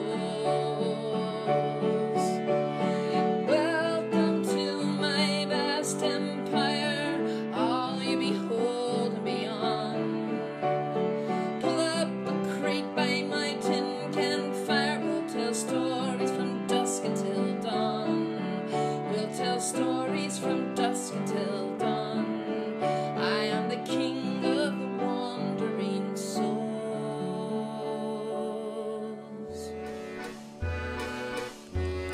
Step up now, step up, friends, now let's be going. For here in the midway a strange wind is blowing. Where the lights are brighter, the laughter is knowing. Friends, into this tent now of marvels we're going. Sing it loud! Ballyhoo, bally high, sing it low and sing it high. A song for the ages, for you and for me, where the carnival mirror is calling.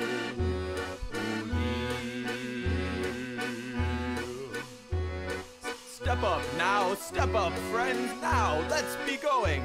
For here in the midway a strange wind is blowing. Where the lights are brighter and the laughter is knowing. Friends, into this tent now of marvels we're going. Sing it loud! Ballyhoo, bally high, sing it low and sing it high. A song for the ages, for you and for me, where the carnival mirror is calling.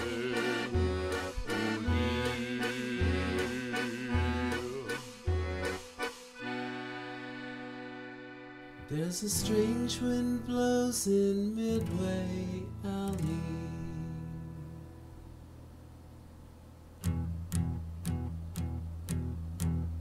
Hello, hello, come a long way. Hello, hello, hello, we say we welcome you to our jamboree. In Midway Alley you will see.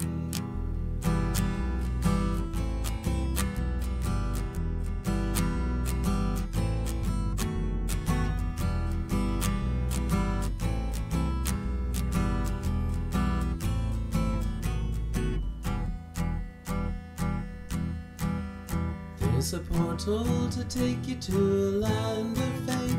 Take your friends by the hand, take a chance on fate. Be your fortune told, let your heart be clear. There's room for one more soul right here. There's a place they call the Mystic Midway. It feels surreal, but your life is for real. Claim it as the adventure it is, in the place they call the Midway.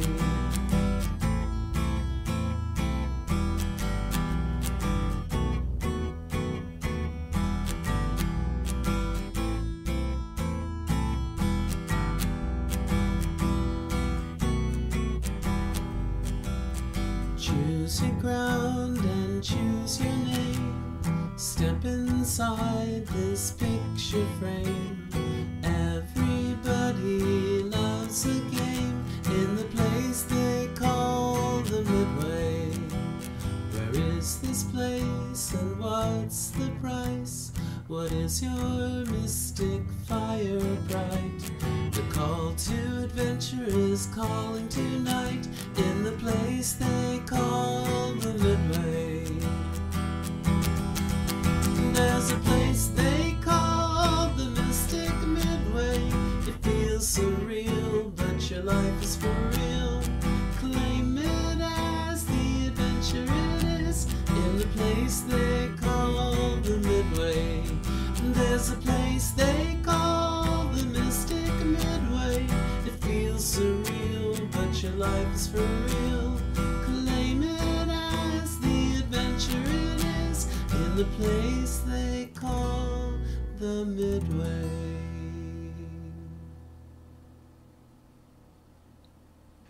And we are back. Welcome, welcome. We are here, back on the Aternium Road, seeing if we can fly and not crash, and We crashed. see if we We can crashed. make it here to the next stage of this adventure.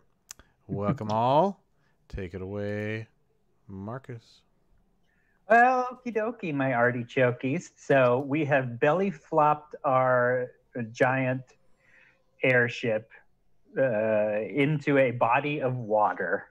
The Venture now floats on top of a body of water. The crew guided it down, much to the delight of everyone who would like to not die. The atmosphere around the Midway itself is again, the sky is taking that blood red hue, so you know that that Hamas is in a bit of a frantic state. Far off in the distance, you see the animated haunted forest is losing its fight with our Deus Ex Machina NPCs of Jake Gilden and Ecthelion. And in the engine room, where I will take all of us, we're just going to assume that you all are in there right now, is Hamas, the interstellar jelly starlight being that is the engine. Still kind of frantic and going, oh no, my friend Moira is dead. She tried to show me to dance and it was so awkward and weird and offbeat, and she slipped and died on my gooey ectoplasmic blood. Blood. There's blood over the blood. You know, and the crew. Get some vitamin C. The crew is still trying to like say vitamin B12. Yeah, vitamin B12. Almost we've landed. Everything's fine. You know, why don't you rest and then we'll get you plugged back in. And she's like, no, I need to take us someplace to heal her. And so everybody's kind of panicking a bit in the room. Hamas, didn't you see the most amazing thing just happened, Hamas? You're alive. I'm alive. Dead. I'm alive, and I'm never gonna dance again. Don't worry. Don't worry. No, your captain, he saved me. Didn't you see? Your captain, he saved me. My captain? Your captain, Hamas. He did it. Captain? Captain Jake? No, he's fighting someone, a tree.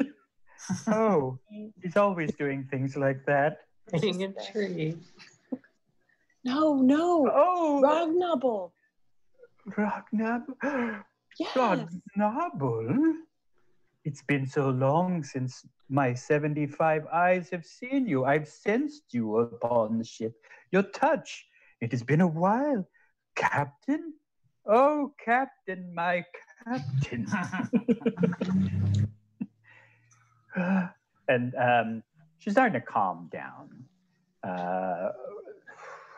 Rognobble, please give me a charisma check, but with advantage because Moira is helping you calm down. Hooray. The ship. I assist. Let's pull it up here. You assisted. I assist. There we are. Oh, So there we are. persuasion, yeah, we'll call it persuasion. So persuasion, and you'll roll two twice. You'll just take the better roll. Oh, 2 persuasions? Mm-hmm. Okay. We Oh, a B. What?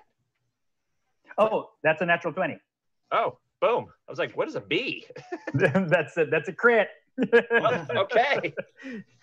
Wow, a rare charm the pants. I don't have charm, but there it is. Is so overjoyed to see you. Her tendrils come rocketing out to scoop you and Moira up to hold you close. And it's just and then her gelatinous body comes off this big gilded carriage, and she plops down onto the floor with you like some sort of gooey Buddha, like holding you and like humming and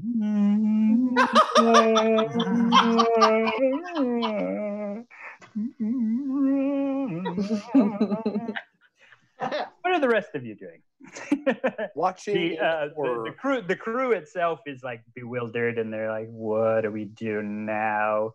And but you see now that everything is landed and the adrenaline's kind of wearing off of them, their shoulders are sinking again, they're getting a little down again,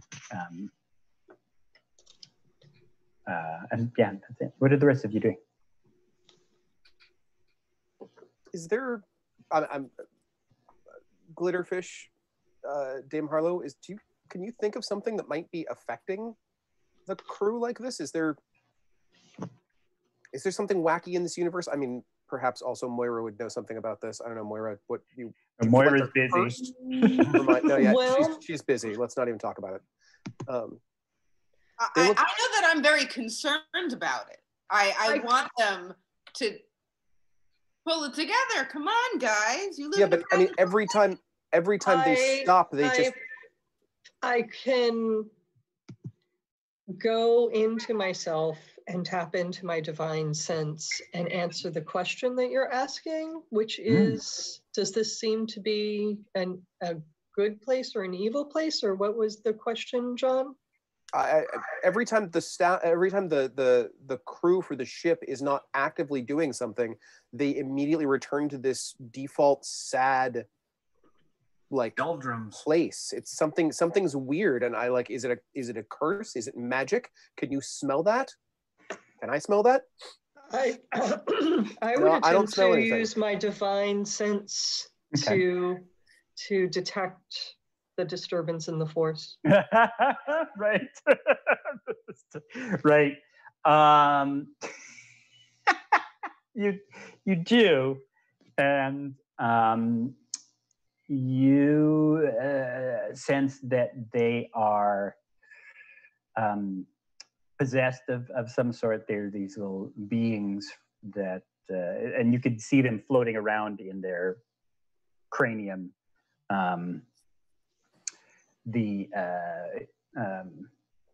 You see like the little electrical sparks in their neurons, and they're kind of skinny and furry, and they all look like they're wearing like bowlers or newsy caps, and they look like weasels in their heads. Yeah.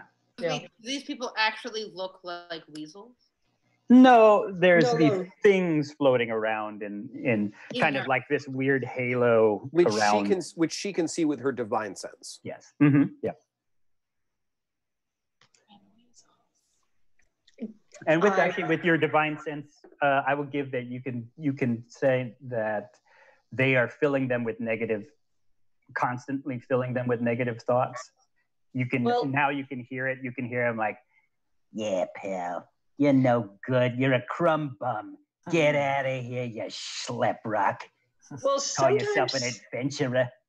Sometimes you have these sort of a small, everybody thinks of whips as being really, really long, or, like a flogger, really long tails and so forth. But there's these tiny, really small ones with little sting to them.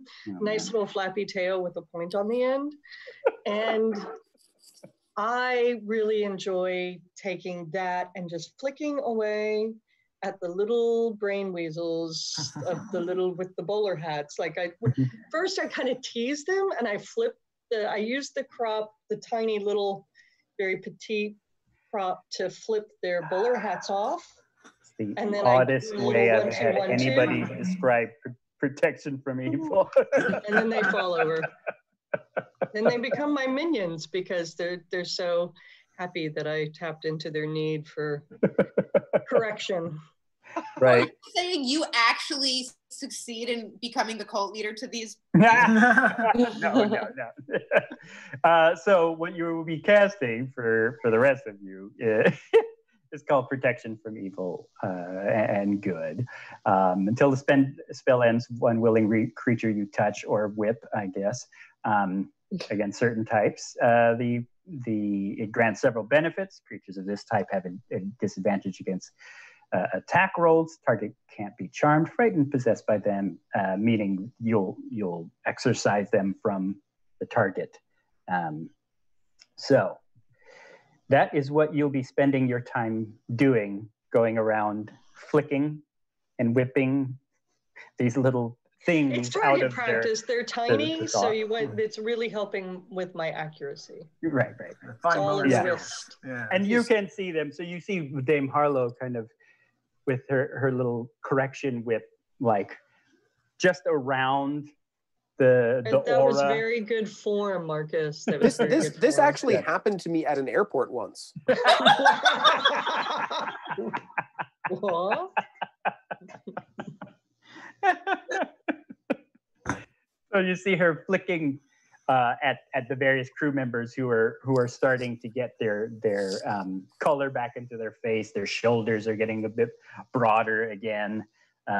You of course see them, like, the hat comes off of a few of these little brain weasels who are like, hey, what are you doing, lady? We're just trying to show these crumb bums they ain't ever gonna amount to nothing. Ow! Oh my gosh, it's got a sting right there. Apple. That's my safe word, lady. Ow! And you start to whip them away. They start to dissipate into the atmosphere of thought. And right. So Dame Harlow's spending her time doing that. I'm going to say it's going to take a bit of her, getting to each crew member and spanking the weasels away from them. Weasel spanking. Spanking the weasels away from them. So that's the next episode. Next episode name. We'll establish that Rog and Moira are in the embrace of the ship as it sings in its whale-like humming. Durgan Lurch and John Lark and Glitterfish, what are you doing? Basically, I'm just saying that there's like a good length of time while everybody is a bit of getting back to normal. If I got 10 minutes, I'm going to do Detect Magic. Okay. Which will give me a sense of like all the magic that's affecting the ship, and maybe just kind of go mechanical and sort of spot check and fix things up. Just make sure it looks cherry, that kind of thing. Yeah, nice. Yeah, and you've never like it's even in your memories of this Durgan Lurch persona versus Sam, you have never seen anything like it. The runes Amazing. All across the runes that appear on the ship in these kind of mandala-like configurations that you can see where Hamas puts her tendrils to guide the ship, truly guide the ship, and take it through various stages of being. And so you correct a few of the areas that are probably a little faulty, and just generally working on that. Okay, give me an Arcana with advantage because you've got Detect Magic going. All right, cool. I'll drop a guidance on that too, so I can get a D4 too, right?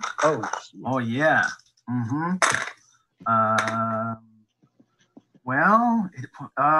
13. Okay, that's enough. I mean, it's enough to repair the ship. The basics. And you get a sense of how this ship works. Like you get a sense of what an engineer would be doing on the ship to help it run smoothly. So I start developing a Scottish accent. Yeah. start drinking a lot. Glitterfish, what are you doing at this time? Your official downtime? Yeah, I think I'm gonna check in with the other three. So I want to know what Rognobble and Moira and John are doing. All right. John and Rognobble and Moira, sorry, John, are in the embrace of the ship as it's kind of coming down finally from its high. Rognobble's he's squished underneath. He's under the ship right now.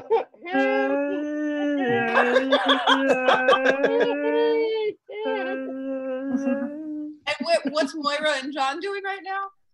Moira's dancing with the ship. Okay. John Well, everyone's completely in their own. John's chill. Yeah. John, you're chill. John is doing something. I don't know. John, what are you doing, John? I was going to be following Dame Harlow around for a little while, like trying to figure out what she's doing. Like, what is she swatting at? Okay. What is there? I'm going to like squint my eyes, and that's not working. None of this. And I'm like, so since you've been here, Dame Harlow, you haven't suddenly realized that you know anything weird about how bodies work or anything, right? Since we've been where? Here in the Midway? In the Midway. Oh, in the Midway. Have I sensed that bodies work differently? No, you don't have a certainty that in the right circumstance you could keep a human heart beating for about 10 days outside of a chest? Never mind. It's fine. It's fine. Yeah, it's fine. Zorro. No, but I'm glad we're friends. So, yeah. Cool. Give me, John. Could you give me a? No, it's not perception. An Arcana. Yeah. John is incredibly talented at this. He has a D20 +1. Yeah. I got a 14 on the dice, +1 because of my knowledge of how magic works. There it is. Out of the corner of your eye, out of the corner of your eye, you do sense that you don't see what Dame Harlow is seeing, but you see almost shadowy forms of what is around them. It's almost, it sounds hokey to you, John, but you see the crew members' auras, and you see this black, thin swirls of the weasels kind of being exercised. I can actually see the parasites leaving. That's fascinating.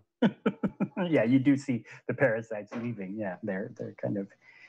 You don't hear them like she does, but they're. You can swear you see a bowler, or maybe a fedora. No wonder they're obviously evil if they're wearing those kind of hats. Right. Oh, Well, at least cliche. So Glitterfish, yes. yes, now that I've looked around, I've checked out what's happening. I'm like, none of this is my scene. But you do see the crew is kind of bright and sparked up again, and I'm both happy to see that the crew is lightening up, and I'm just a little bit sad that it wasn't me that was able to get them there. My ego is a little bit damaged for that. You guided them as much as you could. Yes. I did, but then I'm like, oh, she's doing so much better. So I decided to go off and be on my own, and I learned that I have the power to shape water. Yes. Oh. So since we're in a body of water, yes, and everyone else is insane, I've decided to exercise this power, and I decided to start trying to create something out of water. Are there limitations, I imagine, to what I can do here? There are. It's like 10 gallons or something. Yeah. So maybe I can like create a small sculpture out of a small section of this body of water. Yeah, I mean, 10 gallons is quite a bit. That's what I'm doing. Is I'm practicing. It's a bit more than that. It's a 5 foot by 5 foot by 5 foot cube. It's 5 foot by 5 foot cube. I forget. I thought it was by. Yeah. So this is what I'm doing. Is I'm so basically this massive. You can make like a water weird thing with it. Yeah. Sculptures out of water. So I'm off making sculptures out of water. That's what I'm doing. Nice. And I would say the froggies finally emerged with you to take a look. Okay. Froggy, where the hell have you been? Ah, boss. While you weren't looking, I had like a 3-day bender, and I just woke up. Froggy. Yeah, Froggy. Holy smokes, boss! Look at you. What are you doing? We're shaping water. Come on, son. Shaping? Wait, The Shape of Water? That's a brilliant movie, boss. Remember when we saw that in Ohio? It's not the same thing. Different thing. Different thing. Oh yeah, you're right. Nobody's making out with a fish man. Not yet. Oh. Oh, okay. Well, yeah, I'm out of gin anyways. All right, let's go shape some water balls. Yes, that's what we're doing. All righty. Okay. We are at 10:30 p.m. Yeah. So let's proceed with going around the table, seeing what people think. Of course, we'll continue the adventure next week. Any wrap up you'd like to do for the game itself, Marcus? Yeah, so with that, there's a little bit of downtime, and you've been experimenting with this massive water, weird, and shaping it into forms. And you're the one outside when you see Ecthelion and Captain Jake Kilden. Their clothes are kind of torn. They look like they've been through hell. They're kind of dragging big chunks of wood and laughing and chiding one another, and they're like, all right, how'd it go, guys? Looks pretty good. Hey, is that a little frog or something? Oh, goodness gracious me. It seems all right. It's a good thing we installed those inflatables on the airship and we didn't sink in the water, but I guess I could use a shower. How about you, Ecthelion? Ecthelion says, what are you suggesting? And now nothing. They go back on their way to not save the day. Their relationship is so sweet. Their relationship is sweet. They've been together a long time. And they kind of slap you on the shoulder, Glitterfish. They said, we knew you guys would handle it. And they go back into the ship.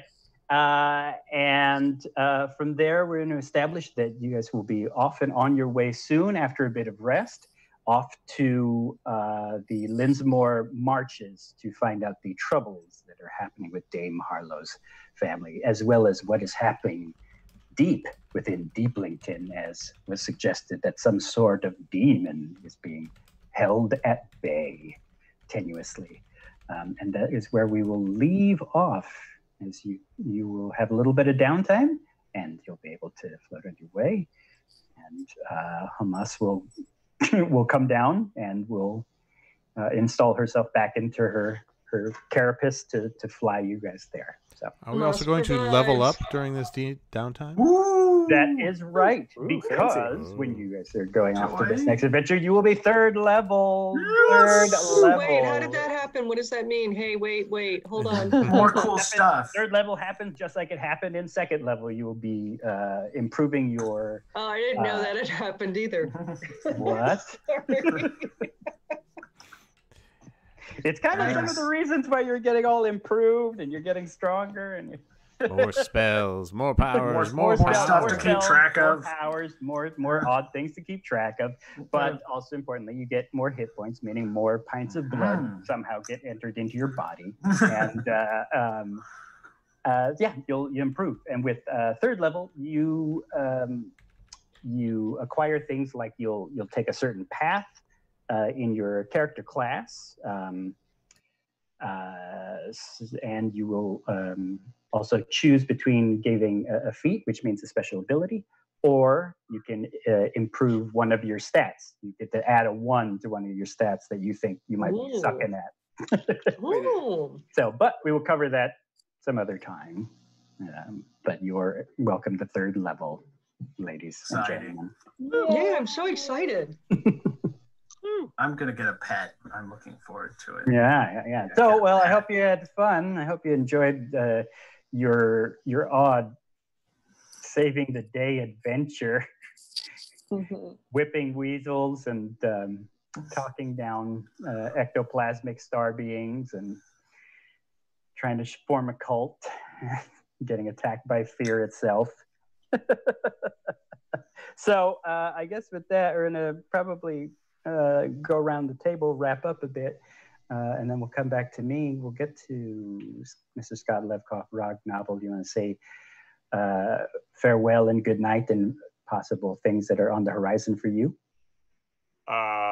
Yes, indeed. I got a bike today. Woo! Woo! Yeah. Nice. Good deal. I'm building a hard at work building a coin that bestows magical heroic powers to the bearer. Yeah. So it is the latest currency of the Midway working on, and we'll be debuting it on Midway Tabletop hopefully very soon. So stay tuned for the Goldfire coin. Oh, cool. Yep. Exercise is always good to fend off brain weasels. So It get is. Or Dame Harlow can help you with that. Yeah, Dame Harlow will help you with a little. Jared, Mr. John Lark, how'd you like tonight's episode? Oh, tonight was super fun. Yeah, totally. Like what a ridiculous and wonderful collection of things I would not have expected to have done with my Tuesday. But talking down a ship, crash landing an airship on a lake, facing off against fear itself. What a fun experience. John is going to spend the rest of his downtime. It's clearly this is a thing that's happening. There has to be an armory on this ship. Too often we've been in dangerous situations and I don't have anything, so I got to go find something to help solve some of these more dangerous problems. Yes, it is. There's definitely an armory on this ship to protect you much better than your 11 armor class. Oh, I didn't even consider that. That's a great idea. And I've been plotting, planning, and working on actually building John Lark's soul book. So with any luck, I will be able to present you guys with a nice visual sometime in the near future. Yeah, I will say definitely at the end of this during your down times or maybe in your sleep, you feel your books jostle and move, and you can see the script of what had transpired get written within in the book. So the fatigue of the story drain drifts past you again. Moira, breaking yourself out of the grips of your best friend, Hamas, the living ship. But maybe not permanently, because maybe not permanently. I can take Pact of the Chain. What? Maybe, I don't know, a piece of Hamas to come right. forever. You get some sort of weird familiar. Oh, nice. Could it be? Half hummus, maybe. half we'll find out. All Instagram model. All Instagram model. Influencer. Sorry. Oh, well. Yeah, I'm just all mushroom all the time now, baby. Influenza. Jeff, Yeah, right. you had anything that is inspiring you or plans? I'm stoked for Friday. Is what I'm stoked for. That's right. Friday, Yeah. 7:30. It will be either Midway Wrestling Alliance or the Grailsmen Dungeon Bogan, depending on who shows Both up. fun. I'll be running either one of them. So it's Both fun. both of them are a good time. So And then it's my birthday. That's right. Yay. It'll be your birthday gaming weekend. Yeah. Happy birthday. I won't tell you how old I'm turning. No. I'm that old that I don't want to talk about it. No. Well, in a couple of weeks, I will be turning 50 years old. So No I didn't even think I'd be making it this far, but here we are. Look at that. So Yep. we'll have to do something fun for that. All right. Well, Glitterfish, I'm sorry, your cult is going to be a little longer in the making, but if you chip away at it, I'm sure that there are crew members watching you form water beings out there on the shore while they're having their downtime. So we can definitely talk about them gathering around you in that. So how are you? What'd you think of tonight's episode, Jeff? Oh, it was good. It was good. I love how absurd everybody's imaginations are. Yeah. I've enjoyed traversing this strange terrain with all of you. And yeah, so no, it was fun, and I'm looking forward to seeing where it goes next. Yeah. Yeah, remember at third level, you get to pick your druidic path as to what type of druid you want to be. So I look forward to learning what that means. Yeah, it'd be all kinds of cool stuff. You're moving in a Fey direction, so we'll see. Maybe. Ooh. Jurgen Lurch, Mark. Yes. How are you? Good. This was quite fun. It was a nice wrap up to the madness. It was a nice crescendo, plateau. Belly just flop. to that right point and belly flop. Yeah, it was all that was beautiful. I'm really enjoying this. I'm looking forward to watching or your Friday. That sounds like it'll be a lot of fun. The Shadow Story is coming up. That's going to be great. Yep. Cheers to you all. This has been awesome. Yeah, awesome. Very nice. And Dame Harlow, you had your correction whip out.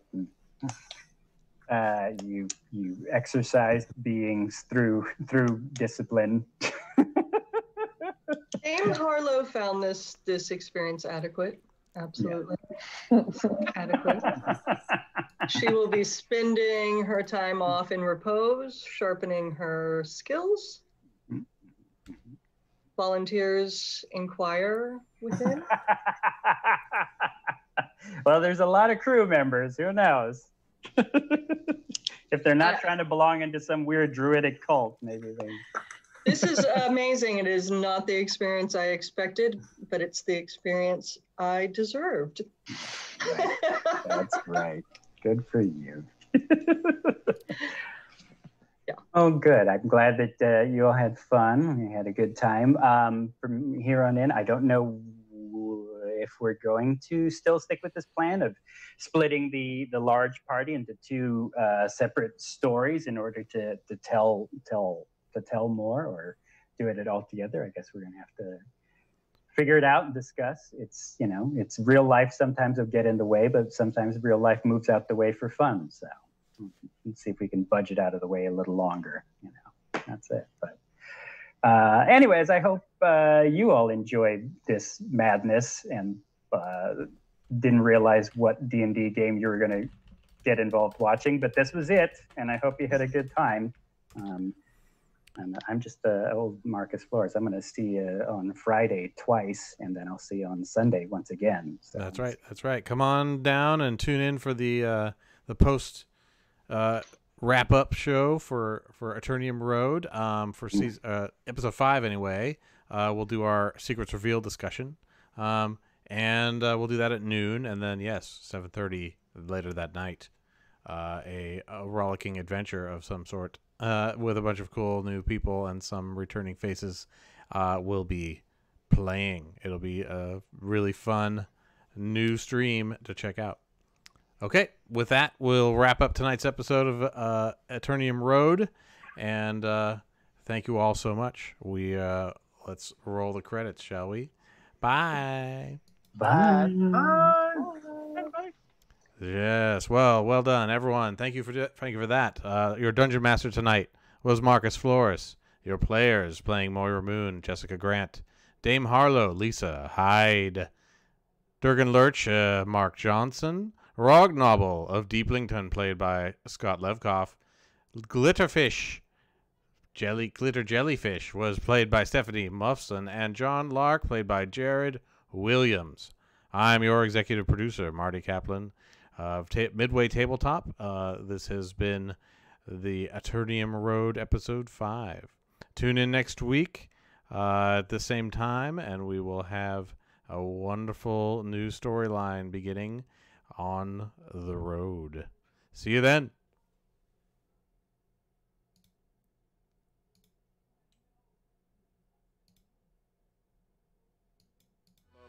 Step up, friends, now let's be going. For here in the midway a strange wind is blowing. Where the lights are brighter, the laughter is knowing. Friends, into this tent now of marvels we're going.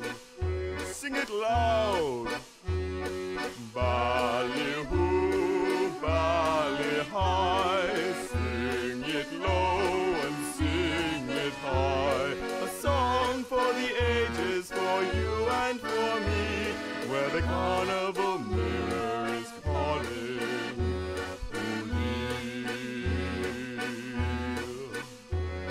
Step up, friends, now, let's be going.